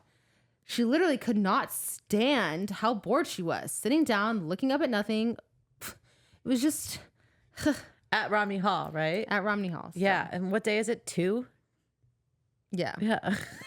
Yeah. It's the next day. Literally. It's the same day as when she fell and hit her face. Right. It's the same day. Right. I mean, like the next day after. So she got there. Yeah. Spent one night, and this is the next day. This is the next day. Literally. She was sitting there thinking about how it was super fucking rude. How Philip just didn't want to spend time with her. And it was also very confusing. After his children had given her a black eye. What's up with that, Philip? Yeah, what the fuck? She had picked up a book from the library, and it was a book on the botany of ferns. Why would she pick Wonderful. that book? Yeah, wonderful. It's a terrible book to read. So fun. Yeah. The book would undoubtedly put me to sleep personally, so I can't imagine Eloise wanting to read that. Anyways, she wasn't able to read it because she kept getting distracted thinking about Philip and everything that had happened. She decided to get up and go take a little walk because her hip was feeling a lot better. It wasn't hurting nearly as bad.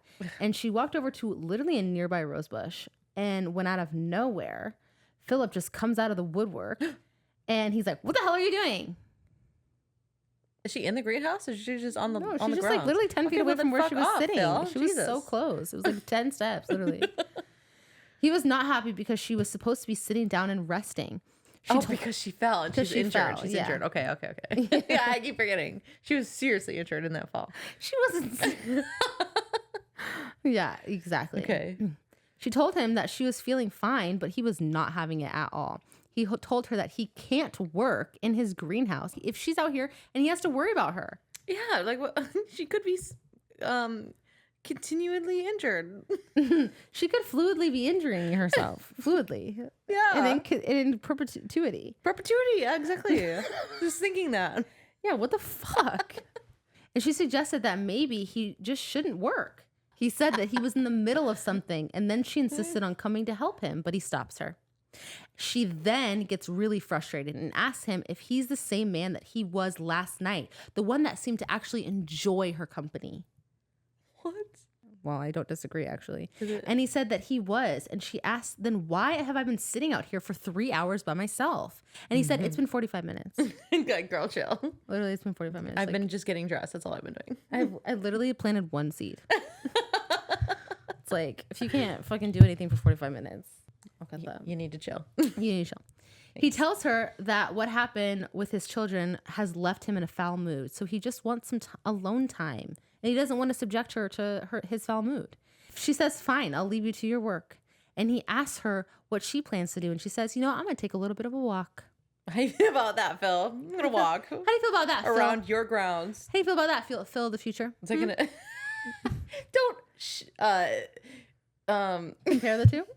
What? Don't compare them? No, I was going to say, what do you... When you fuck... God damn it. I can't find the words. Never mind. Let's move on. So he doesn't like this answer, so he picks her up and puts her physically back on her chair and tells her not to move. She is not happy with this, and they continue to bicker more, to which Philip replies and says, you know what? Just do what you want. If you want to hike all the way to fucking Wales, if you want to hike all the way to Scotland, fucking do it. Nice. And then he walks off and leaves her sitting in the chair. Philip realizes later on that he has really botched things up with Eloise. He's like, wow, I really fucked that up earlier when I told her to hike to Scotland. Yeah, to hike to Wales. Yeah, to hike to Wales. Yeah, because Eloise sent him a letter saying that she was going to take dinner in her room by herself. He is keenly aware of all of his servants looking at him and kind of pitying him because Eloise decided to remain in her room. And he is very frustrated by it. He's like, stop looking at me, okay? He thinks about how his brother was the one that was born with all the charm and was the one that was supposed to marry Marina and have a dozen perfect children. Then his brother died in the war and his father followed suit shortly after, and everything was left to him. He was grateful for his life. He loved his children beyond words. He just didn't know how to handle them. He was doing a great job being a landowner and whatever their job is. Like, I think he's like a baron. He's not a baron. He's like a baronet or something like that. A baronet. I don't know. There's the term that they use, but he does like have like a more than his property that he's in charge of. Something. Yeah. Okay. Yeah. All right. And he was doing a great job being a landowner. His lands were turning a profit for the first time in a lot of years. All right. Because of his botany knowledge. Right. Something he had applied to. He's like, you got to throw cow poop on these plants and they grow good. Exactly. It's so simple. His children was where he really struggled. Like, no shit, Bill. At least he's self-aware. He's been saying that this whole time. He wanted to apologize to Eloise, but he was afraid that whatever he said, he would make things worse than they already were. One thing was for sure, he needed her to stay and marry him. Now we're back to Eloise. It's the morning, and she woke up regretting her self-imposed exile from the night before. Even Philip's mood would have been better than being alone. Doubt it. No chance. I would leave. Marina would beg to differ. Be like, London's better than that. Right? She thought about how she still didn't know if they would suit, but she loved the way he smiled. It was something that made her feel butterflies inside. Okay. She went down to breakfast to try and see if she could find him and potentially eat breakfast with him, but he wasn't there. So she decided to spend the morning with the children. They promised an afternoon, but there was no reason it couldn't be a morning. She asked if they wanted to go swimming. Their Nurse Edwards, tried to fight with Eloise about having the children go swimming, but Eloise managed to persuade Nurse Edwards, kind of like, not persuade, more so like. It was a short exchange, wasn't it? She managed to kind of manipulate the conversation into her favor. She does that. Yeah, but not in a bad way. No, yeah. In a boss bitch way. In a super boss bitch way. The children tell Eloise that they hate Nurse Edwards. Eloise, not wanting to discourage another authority figure in their lives, didn't give this statement the attention she probably should have. Yeah, in hindsight. Hindsight's 2020, but Nurse Edwards had been their nurse for about 5 months and had taken on both roles of lady's maid and governess. Okay. And a nurse. And like nurse and governess, maybe. Maybe not lady's maid. It's like kind of maid. Maid, gets them ready, takes care of them. Yeah. Eloise just told them that they have her, which is really sweet. And Amanda tells Eloise that she likes her, and that makes Eloise tear up. Oh, that would make me tear up too. Like after 2 days. After 2 days, and the children are already. Oliver didn't say anything, but she didn't take offense to this. It would take time for the children to let her in. Yeah. They had lost their mother and their longtime nurse within a span of a couple months, which is probably why they were acting out. Amanda apologizes for hurting Eloise again, and even Oliver shows some signs of remorse, which is really sweet. Yeah. The children change into their swimming gear, and they all head out to the lake. Eloise also encourages them to practice their arithmetic. It's like not important. Oh, wait, isn't that what Edward said? Like, you can't go swimming. They have to do math. And she's like, we'll do math out in the lake. Yeah. Yeah, and the kids are super excited to go out swimming. Yeah, they're like, finally, we're going to get some attention from not Nurse Edwards. Yeah. Finally. Chapter 8. Eloise is writing to her brother Gregory, who was at Eton at the time, about how their new governess, they don't really like her. Her and Hyacinth don't like their new governess. And she makes them practice arithmetic so much that Hyacinth now cries every time she hears someone say 7.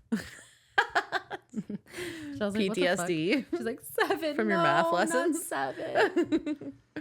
Philip had been out all morning in the rose garden picking flowers for Eloise. He walked into the house but didn't hear the children or see Eloise anywhere, and he was a little disappointed. He ran into the housemaid and asked where Eloise was. She informed him that she and the children were out. And he's like, willingly?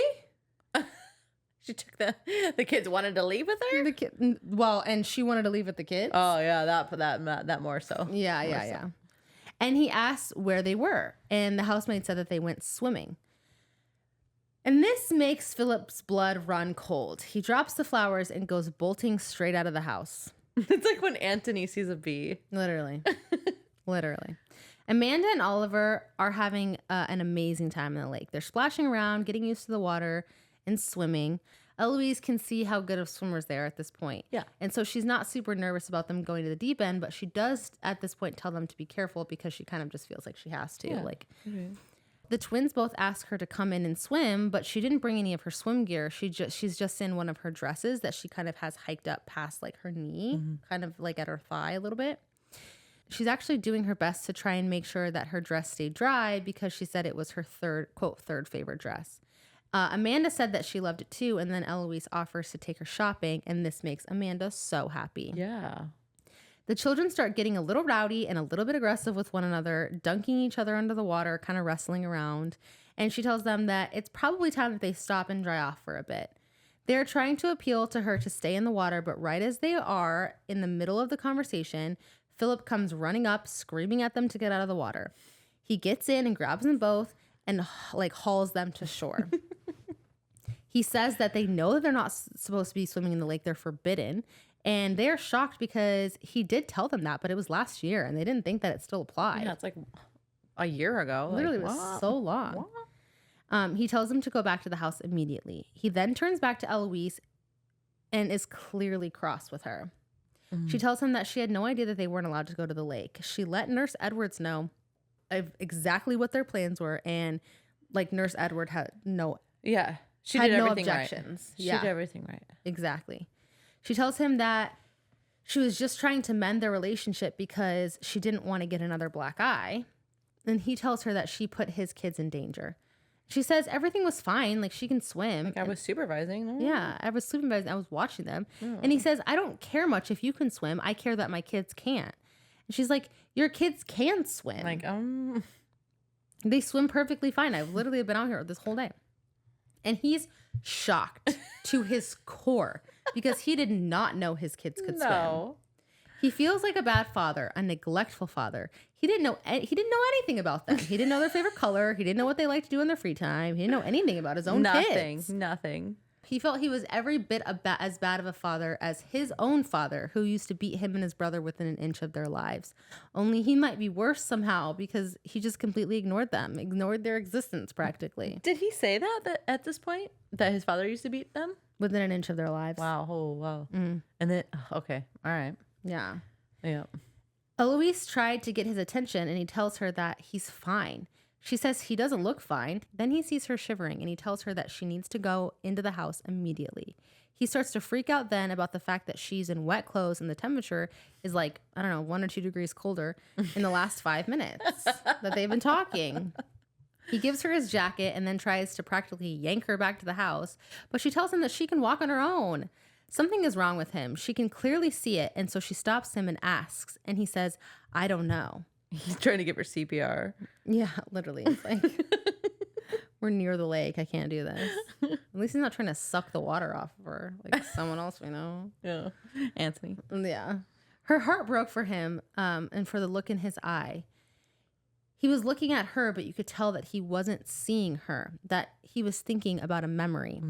She knew about memories that haunted you. She watched her father die from his bee sting. She woke up many nights or had trouble falling asleep at all, thinking about the memory of his death. And she witnessed it. She witnessed She was the whole only thing. one, right? She was the sole witness to her father's At 7 years old. Yeah. She was 7. Yeah, like they mentioned a bit where you know, she watched it and she ran over and she had at one point tried to like beat on his chest to like get him to breathe and like, but at this point he was already dead. Yeah. And she didn't know that. Like, so it was very traumatic. Yeah, it was. I'm surprised they didn't spend more time on that, honestly. She had gotten through her dad's death, though, in large part due to her mother, who had gone to her room every single night to talk her through it. But whatever was going on with Philip, it was clear that he was not through it and he was still haunted. She called his name a couple more times, and finally he covered his hand over hers and brought it to his chest. He grabbed her by the small of her back and pulled her in for a kiss. Oh. It was a kiss so passionate, so strong, that it was something of dreams and storybooks. Okay. This kiss was so passionate, it literally melted her. Okay. He then whispers, quote, I need you. And she wanted him too, but not like this. Quote, not when he was using her like some sort of sucker to heal his wounds. She tells him that they can't like this, and then she apologizes. And he tells her not to apologize and then says that she should get back to the house. She asks if he's going to come with, and he tells her that he needs to stay and think. She asks him what about, and he says, I don't know. Everything, I suppose. Okay, we're going to open our other drink, the Provisions Fine Wines. This is Rosé-Bubbles, 355 milliliters. Okay, let's do it. It smells like A little worse. Oh, I don't know how I feel about this one, actually. It's not as like harsh. It's not as sweet. Yeah, not as harsh. But not it's as not dry. as harsh. Yeah, Yeah. it's like lighter. But it's also definitely not sweet. It's more palatable. Yeah, it is interesting. It'd be like easier to drink, but like not as enjoyable. Yeah, I don't disagree. Something like that. I kind of get like notes of pine. Maybe that's the citrus. I need a palate cleanser. That's interesting. I got a palate cleanser. Okay, ready? Like immediately I get pine. I just spilled half of it down my shirt. I don't taste pine. I don't know what I taste. Hold on, let me do it again. Hold on. I think it's citrus that I don't like it. I like it. I do. I do too. You don't have to lie. It's okay if you don't like it. No, it's fine. I just am such a little, kind of a little bitch when it comes to wines. I like this one. It's very different than what I'm used to. They're very different from one another. Yeah, but I somehow. like it. Like similar vibes, but different. Like completely. That's interesting. I like it. Makes me. I'm gonna write it down. Yeah. Okay. Ooh. Chapter 9. Eloise wrote a letter to Anthony saying she wished their father could see the woman she grew to be 10 years after his death. Eloise goes to dinner deliberately late that evening, not even knowing if Philip was going to show, but he did, and he's wearing black and white. I love that for him, I suppose. And she wonders if he's still in partial mourning for Marina, whatever that means. And I wonder how they judge mourning, like wearing black. Black is a mourning color. Yeah. Okay. So black, you're in mourning, but if you wear a little bit of white, then you're just in partial mourning. Oh, so like the lighter your outfits get. Yeah. Is it depend on how you feel, or is it like the amount of time? So if I wore like, like a colored outfit with like black gloves, I'm in like 1% mourning. Yeah. I wear like a black necklace, but the rest of my outfit is colored. Am I in like, yeah, that would be 1% morning. So is that... I still think about them every now and again, but I'm not like that pressed. Exactly. I'm wearing a black necklace. Every now and again, but like it's whatever, mostly fine. I'm not even really that bothered. So is that like the stage of grief that you're in, or is it the amount of time that has elapsed? You know what I mean? Like you have to wear black for 6 months. I do think that there is a specific mourning period. I think it's 1 year. Okay. But I don't... But it's been 1 year at this point. So now he's in partial mourning, he quote probably, unquote. I don't I'll know. be honest. Like I bet he would, if it would have been socially acceptable, he would have if he would have found someone, he would have gotten married very quickly after Marina's death. Yeah. And I don't like misunderstand that, because it's they didn't love each other, and honestly I don't even think they liked each other. Yeah. So it's like I can't even blame the guy, because if he found someone he loved after like a couple months, like it's like, whatever. You gotta wait till that mourning period's up. I mean, I'm judging mad hard if like Anthony, if like if Kate died in the carriage crash. Yeah, and then like Anthony married a month later, I'd be like, okay. Because he was like gone for her. Right. That was just interesting. Let us know. What's the mourning? What does it mean? What does it mean? Yeah, if you're in partial mourning. Yeah. He apologizes about his behavior that afternoon, but she tells him no need, and she's not even sure what had happened. I don't really know what that means, but we'll move on. She didn't realize that they kissed? I don't know. But he tells her that Marina almost died in that lake, and Eloise is so shocked. He says he was there and pulled her out, and Eloise said, "Wow, that's so lucky you were there. It's so terrible watching someone die and being helpless." My dad, he got bit by a bee or whatever. He got bit by a bee? This one had teeth. It was very unusual. Then he admitted... Sucks. It sucks so bad. And then I destroyed the bee, so they couldn't even study it. Anyway. Yeah. Then I lit it on fire in my own personal yard. There's a lot going on. There's a lot going on. Then he admitted to her that he didn't know that his children could swim, and he doesn't know who taught them, and it should have been him that taught them. Quote, Eloise knew that she tended to see the world in blacks and whites, that she sometimes leapt to judgment because she didn't stop to analyze the gradations of gray. But of this, she was certain. Sir Philip Crane was a good man. I don't know where she drew that That's what from. she got after he said that he doesn't know a fucking thing about his kids. I don't know where my children learned to swim. I legit thought that they never had seen a body of water in their lives. When Marina died, I didn't even realize that they stopped rolling over in bed to the point where they're falling out of their bed. I was like shocked to learn that they had a high-rise bed. They're out of their cribs. I was shocked to see beds and not cribs in their room. I was like gobsmacked. I couldn't even believe that. And Eloise is like, you know what? You're a good man. You're a good man because you care. I can see that from you. Because you seem to care. Because you seem to care. It's ridiculous. She tells him he still has time to teach them new swimming moves or really anything else. They're 8. They still have so much time to learn. Like, don't even fret. Like, it's fine. It's super obvious to me, Philip, that all they want is a crumb of positive attention from you.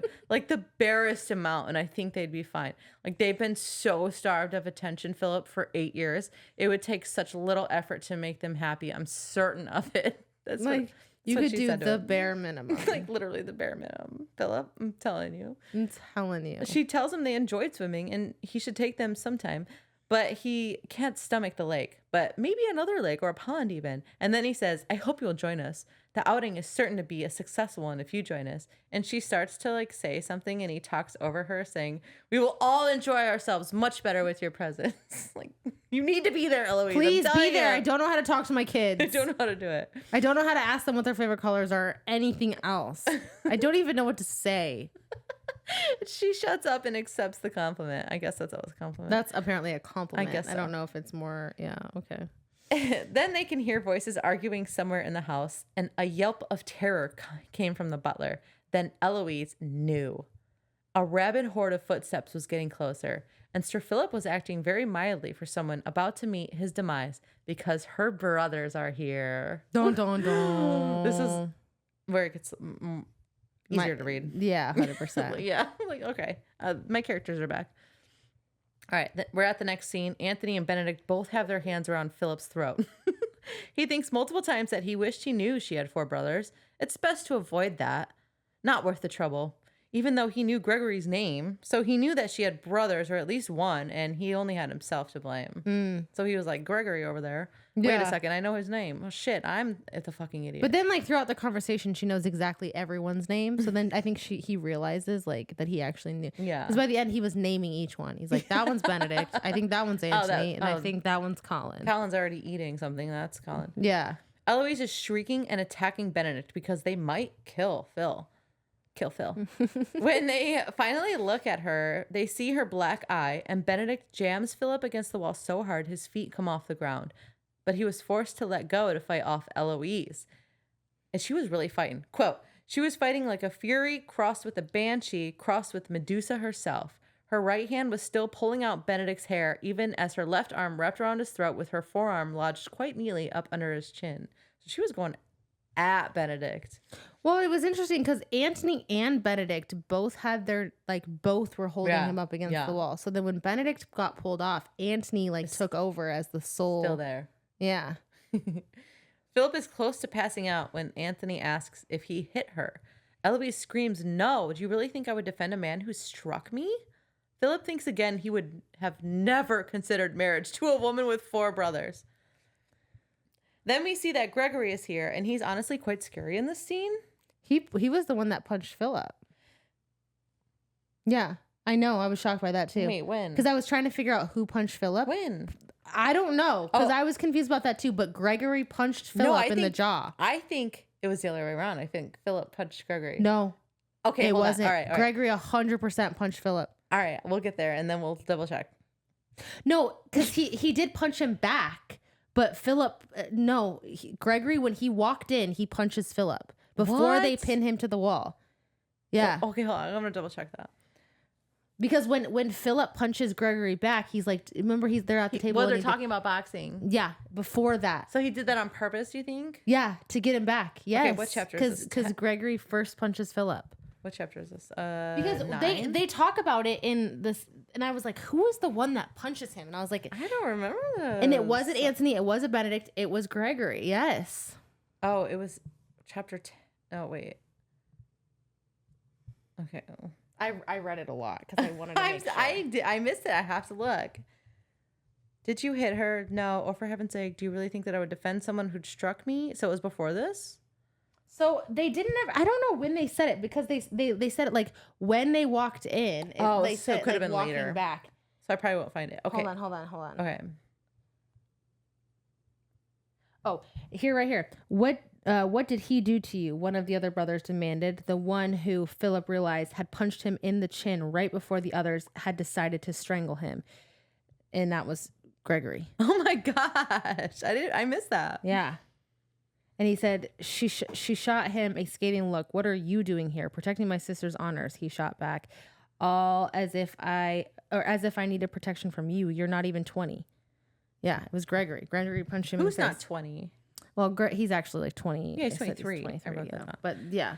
Okay. She was like trying to like take a shot at him. Wow. Okay, so Gregory punched Philip and then they have him in a stranglehold. Yes. Okay. Yes. And then we didn't relearn that until a little bit later. Okay. Mm-hmm. Yeah. Okay. Because I knew he got punched in the face because they mentioned that in the second epilogue of the first book. And I was like, oh, it had to. And they said it was not Colin for sure. So I was like, oh, it had to have been Benedict they weren't or really Anthony. Sure? Just Philip? Oh, it doesn't matter. Okay. All right. Moving on. Yeah. Philip thinks, again, he would never considered marriage to a woman with 4 brothers. Then we see, okay, Gregory, he's being quite scary in this scene. He just seems ready to kill and bury Philip to protect Eloise's honor. He's unhinged. It almost feels like he's in a killing rage, but it doesn't feel like it's 100% for the right reasons. And he's 23 is when I mentioned this. Yeah. So I feel like he's just like there because his big brothers are there, and he's like, oh, of course I'm going to go with you to fight for my sister's honor, and then just like is overdoing it. Yeah, I agree. Okay. I agree with that. All right. Anthony scolds her for running off without a word and asks what she thinks she was doing. And she just asks, what are you doing here? And he says, duh, saving you from ruin. We were worried. And then he said, Eloise, mother is beside herself. And that hits home for her a little bit. And oh my God, how terrifying that must have been for poor Violet. I kind of did something similar when I was in Mexico. Oh my God. I could never have done that. I mean, What did you do? I can't. I'll tell you later. Okay. It's not that big of a deal, but like in hindsight, like, in Mexico, it's that big of a deal. we were on a resort. Okay. So my point is, at the time I was like, no big deal. In hindsight, I'm like, oh my fucking God. Yeah. Okay. Yes. Okay. Anthony says he ought to whip her, which Philip thought was a little much, but then Anthony said, or at least a muzzle, and then Philip agreed with that one. He thinks she talks too much. Yeah. Then they do introductions at this time. Eloise says, these are my brothers, and Philip's like, yes, I'd gathered that. And those were the first words he had said since they got there. Because of his throat thing. Yeah, because he got, Yeah. They knew she was there because she had left a letter in her desk. They again ask how she got the black eye, and Eloise tells the truth, and they believe it. She says the 8-year-old twin set up a tripwire just like Colin had set for her in 1804. Everything in history repeats itself. Yep. They ask Philip if that's true, and he swears on his brother's grave. Then Anthony offers him his hand and takes it. He'd rather have an ally out of Anthony after this. Philip decided that he needed to learn how to glare like Anthony Bridgerton. He'd have his children in line in no time. Yeah, because he glares at them and they shut up. By the way, really quick, Eloise, they found a letter in her desk. That comes up She later. didn't leave the letter in her desk. She left the letter on like the table beside the front door. But what they found to figure out where she was a letter that she had left in her desk. Yeah. Yeah. Isn't that crazy? That is crazy. Yeah, because she left a letter, but it got mixed up with other things and no one found it. Mm-hmm. But the one that I think they found was one that was which is accidental, coincidental. Yeah. Yeah. Which is why they thought she was kidnapped. Yeah. Yeah. Philip tells him and Eloise a story so far, and Eloise has been, oh my God. Okay. Philip tells him and Eloise a story so far and says Eloise has been a great influence on his children. And Benedict says, Eloise? In a way that's like insulting, like this one? Yeah. And Philip says, you would do well not to disparage your sister in my presence, even though he thinks about the muzzle thing being a good idea in the same paragraph. Yeah, that's true. Anthony takes Eloise away to talk privately, leaving Philip alone with Colin, Benedict, and Gregory. Philip offers for them to eat, and Colin takes it up immediately and even charms the staff into bringing him soup. I will never stop talking about his eating. It's so funny. Yeah, he's going to be like 200 pounds by the time that he's... I was thinking or maybe that like too. 300, 400 pounds. He's going to be so fat. You know what? Whatever. Good, jolly good, Yeah. I suppose. Eat. Yeah. I love a good He's taco. just got good genes now, but like it's not going to last Yeah, forever. he's going to be in it for a rude awakening. Yeah. Which is fine. Then he keeps repeating that he left his wife to be here. Colin has, and he'd rather be with her. Only married a couple weeks, I really did not want to have to leave my wife. Gregory tried to help by being intimidating, but he's not very good at it. Philip looks at him and, quote, Gregory's chin jutted out angrily, his teeth clenched, and then Philip looked back to Colin because Colin is much better to look at. What the because Gregory's being so intimidating. He's like, look over here. Like, Colin's being like kind of nice and just like eating biscuits. But Colin's niceness is definitely like a...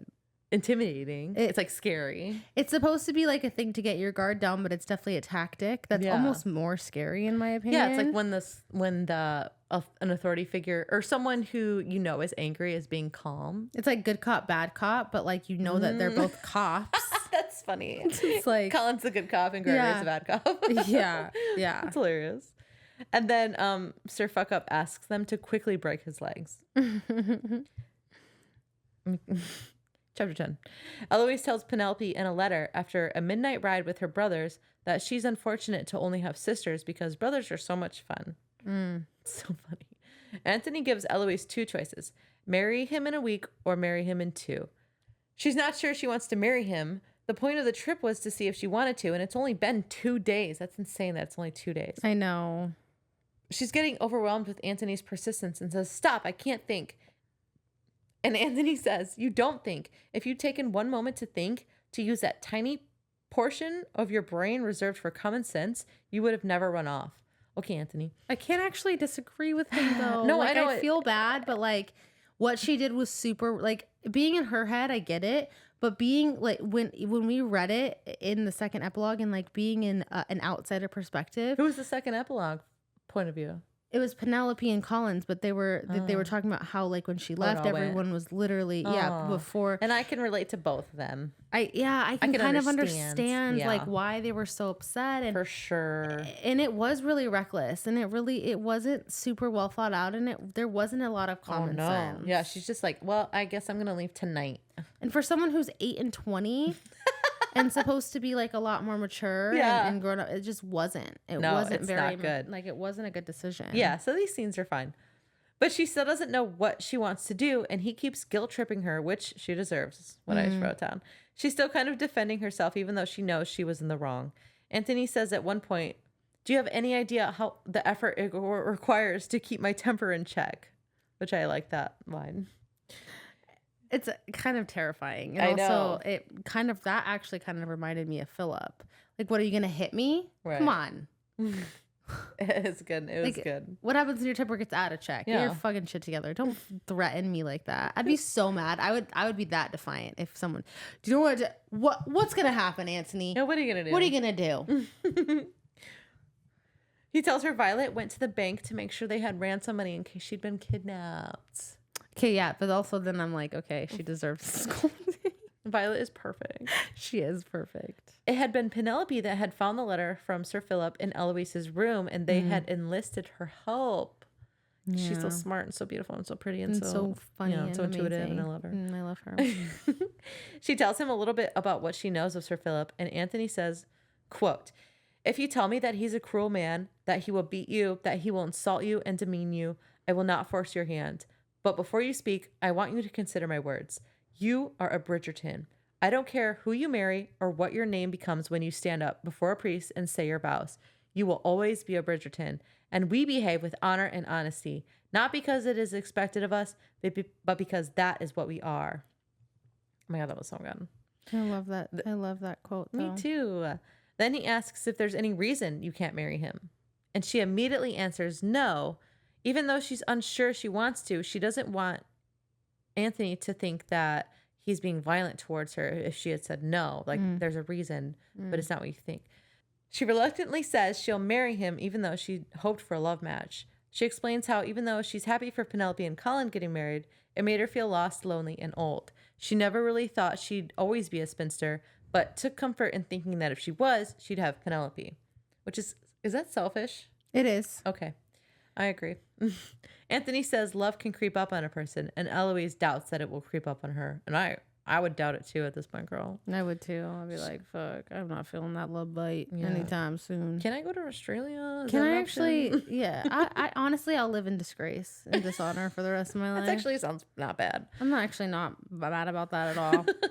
She explains more of her actions, of the year's worth of letters, etc. And when Colin and Penelope announced their engagement, it threw her world off balance. It sounds like she's having a midlife crisis. She said she couldn't wait for life to happen to her. Anthony says, quote, "You're one of the special ones, Eloise. Life never happens to you. Trust me on this. I've watched you grow up, had to be a father to you at times when I only wanted to be your brother. You happen to life, Eloise. You've always made your own decisions, always been in control. It might not always feel that way, but it's true." Stop. I'm going to cry. I know. That was so good. I'm going to cry, actually. I think I might cry. Maybe, okay. I'm good. Okay. Maybe it'll work out. Like, Philip seems honorable. Yeah. Then he lays out the plan. "We're going to leave right now. We'll go to my cottage, which is Benedict and Sophie's home.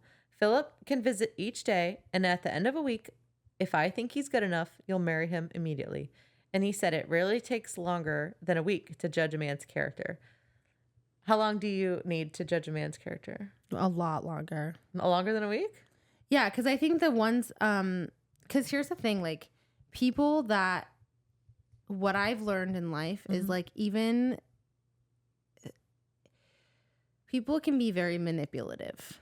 And they can make you think that they're the greatest people in the world. Some of the worst people in the world are the best manipulators in the world. Have you experienced that? Yeah. Me too. And so, like, they trick you. They're good at it. So it's like, you know, they know how to read people and be able to. So I disagree kind of completely. I think it takes a lot longer. And also, I don't know. I guess he is kind of removed from the situation. It's a little easier to judge people's character when you're not in the throes of it. Yeah.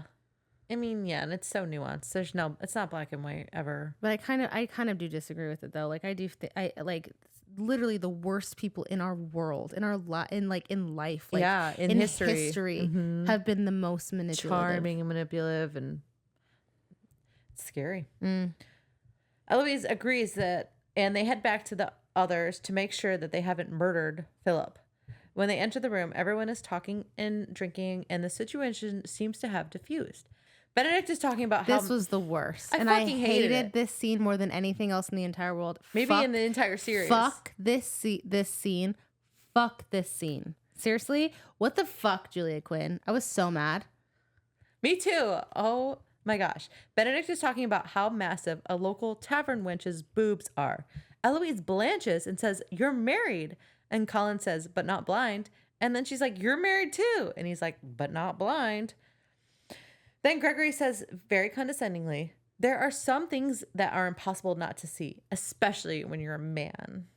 Oh my God. And when so fucking stupid. When she addresses Sir Philip, he says he knows who they're talking about. Her name's Lucy, and she's famous around here for her massive boobs. Gregory asks Sir Philip if she's ever fucked Lucy with the big tits. He's like, "So have you ever done it?" And he says no, because she was married and so is he. Like, okay, if someone would said that in front of me, I'd be like, okay, so you would have if there was no moral. Yeah. Ugh. Yeah. This is the moment that Anthony approves of Sir Philip. Because Anthony has seen Lucy, and anyone that could look at Lucy with her big boobs and not cheat on his wife with her is indeed a man with great restraint. That is just so fucking ridiculous. I hate this scene. I hate it so much because, one, the fact that Benedict brought it up with his wife literally an hour away and like talking about Lucy and like whatever. It's just so gross. I can look past all of that, but as soon as Eloise comes into the room and they're still talking about it, and even Philip opens his mouth about it. I don't know. Are you kidding? Here's my thing. Like, I'm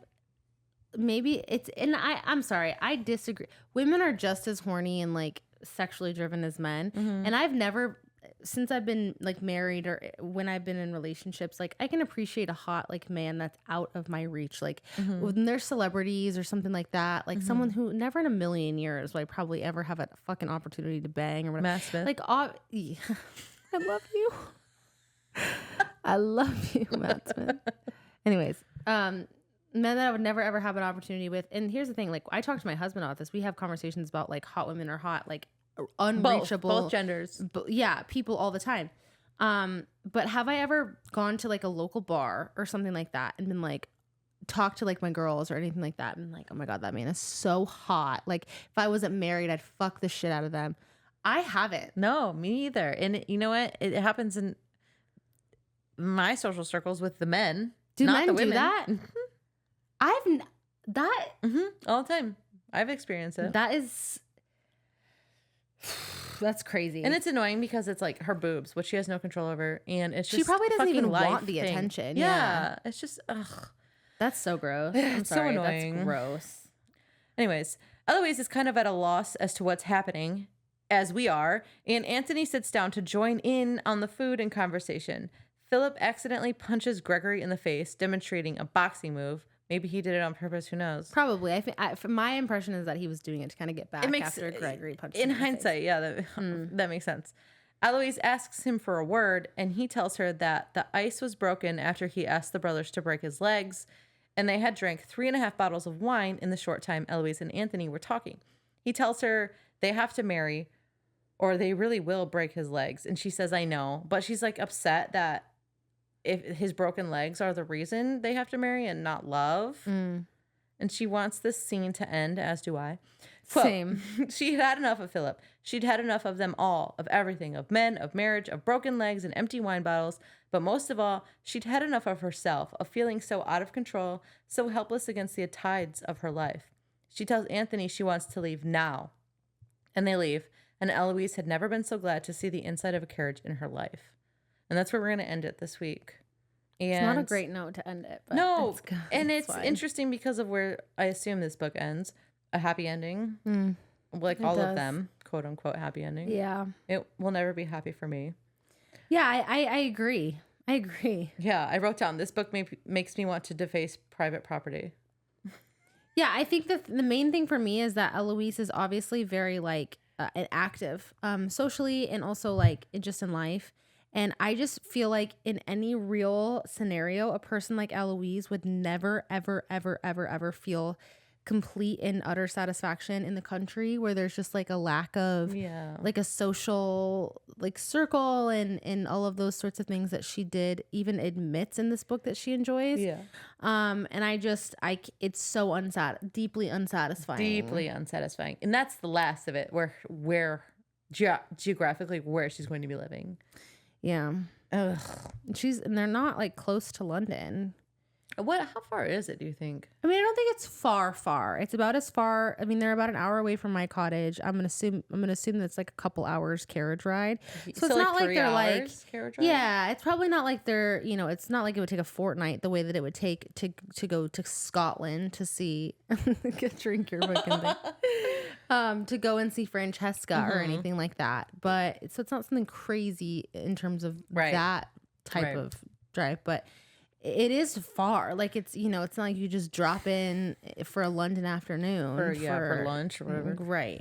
Yeah. What's annoying to me is that at the beginning of every chapter, her correspondences to various people are like, I don't want to marry him for this reason. Blah, blah, blah, blah. And then all of that is happening. Yeah. And she's marrying not for all those reasons, but not despite all those reasons, but whatever. I don't even know the reason, because she's embarrassed, because they have to, because there's no chaperone, whatever. It's frustrating. Yeah. It is stupid. It's stupid. So fucking stupid. And who's going to tell anyone in London? They're in Gloucestershire. Like, who's going to say anything to anyone in London? How is that going to get back to London? Well, oh, yeah. Like, oh, you went out 3 hours away and you're ruined now. No, like, no one's going to know. Like, it's going to be fine. She has been shut up in her room for a long time. Who from Gloucestershire is going to say that Lucy? Yeah. Never. They could have just Lucy said would never. They could literally very easily. Who's Lucy? The bar wench. Oh shit. With the big boobs. They could very easily say that she went to go visit Benedict. Like honestly, it's so simple. It's like not even funny. Yeah. It's upsetting. It is upsetting. It just feels like she's trapped. And you don't want that for our Eloise. No, our girl. No, I don't want it. No, I don't want any of this. All right. Let's finish this up. I'm sure we'll have more to talk about next week. Yeah. Okay. What's your quote of the week? I know there wasn't a lot to choose from in this first half. No, let me finish. You're one of the special ones, Eloise. Life never happens to you. Trust me on this.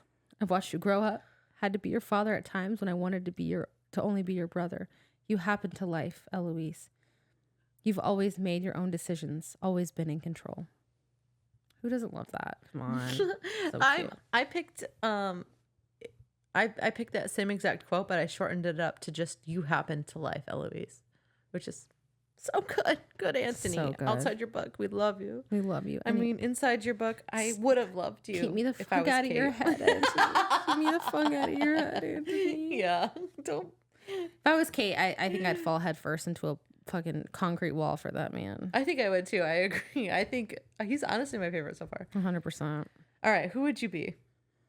Lucy. No. I did pick Lucy. I wrote down Lucy. I was like, maybe I'll come up with something later, but like, honestly. Lucy, instead of her tits being objectified by your body. I've always just going about your life, trying to make a living wage. And not now, but I've always had the juiciest, fattest, like ass you've ever seen. Not now. Too.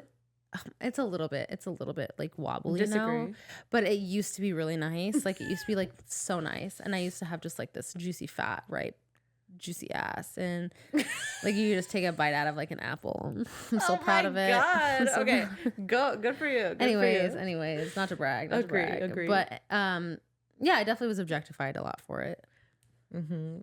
Yeah, and I feel the same way about my body. Now that it's gone, I'm not mad. I'm kind of. I'm sure you still do. I'm jealous of my younger self, but girl, not really. Maybe because you're married and people respect you more. I hope so. I hope that's the case. I think it might. I think it is. I think it is. I genuinely hope that's the case. I feel like in my experience, when a woman is taken, she gets hit on more. Oh yeah, It's the same type of thing for a man. You want what you can't have. But I haven't gotten hit on in years, and I'm not mad about it. I don't want to get hit on. You're over it. Yeah, I am over it. I think like I go through phases. I get that. I get that. It's nice to know that you're still like attractive and stuff like that. But I do think like for the most part, I'm just kind of like, because you always get hit on by like people that you never. Well, just like make you like. I don't know. Please don't talk to me. I feel like the people who like the people who give you shit at volleyball, right off the bat without even like knowing you. I feel like that's a form of like flirting or like hitting them. I think it is. Because they don't. Not. I think it is. Maybe it's just because your skill. Maybe it's because I just haven't been in the game. Like I've literally not been in that game for a long time. But I can't tell. I literally can't tell. I think from the outside, I'm not looking for it either. It looks like it because they don't do that to me, and not that like we're equals or anything. But you know what I mean. I just notice it. It's just different.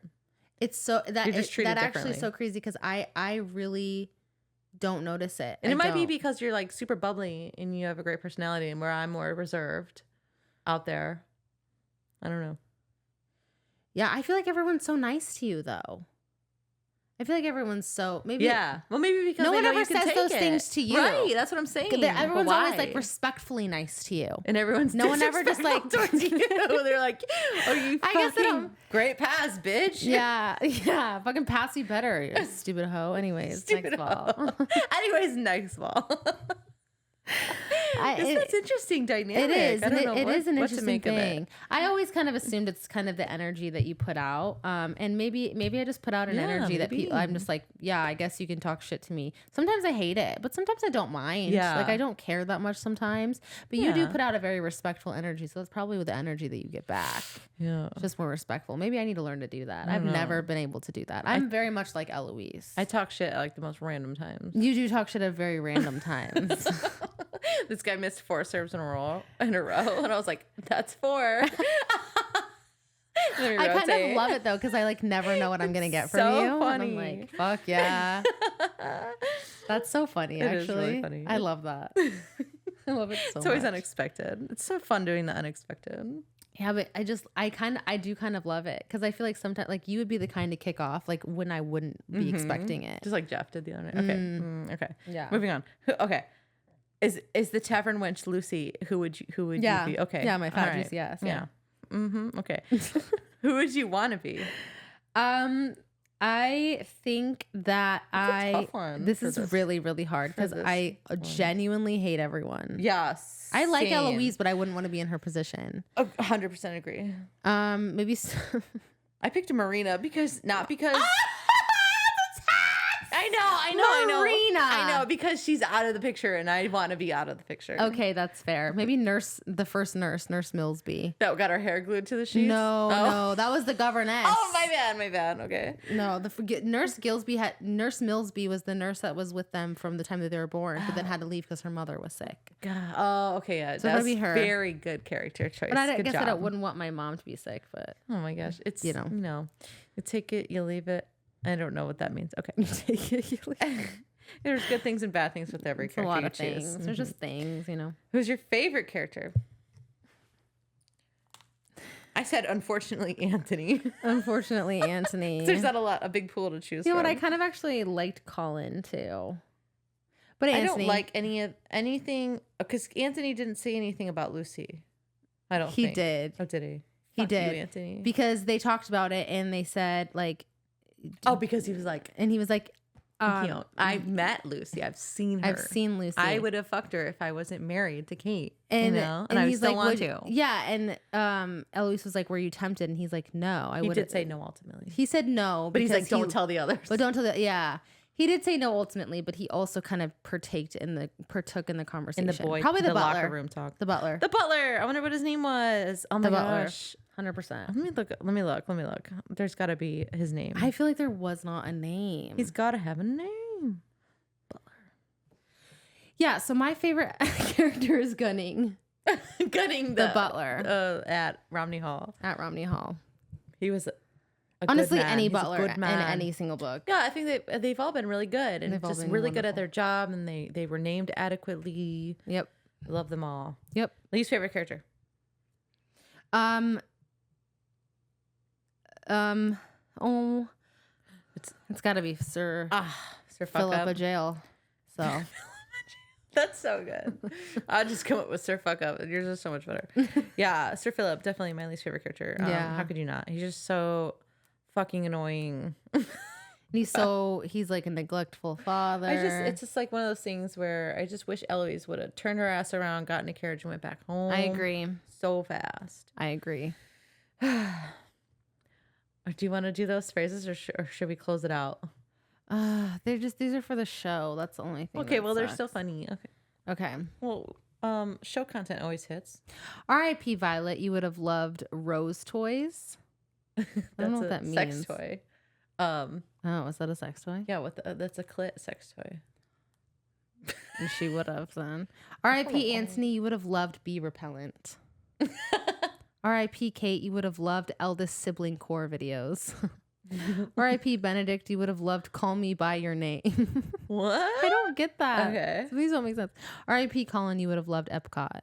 It's funny because there's like all the different things in Epcot. That's funny. R.I.P. Penelope. You would have loved messy TikTok. Yeah, she would have. R.I.P. Daphne. You would have loved Colleen Hoover. She would have. She would have. R.I.P. Simon. You would have loved vasectomies. It would have been so about that. So about that. R.I.P. Francesca. You would have loved anything soundproof. We haven't gotten to Francesca. Yeah, we don't so know what that can't means tell. yet.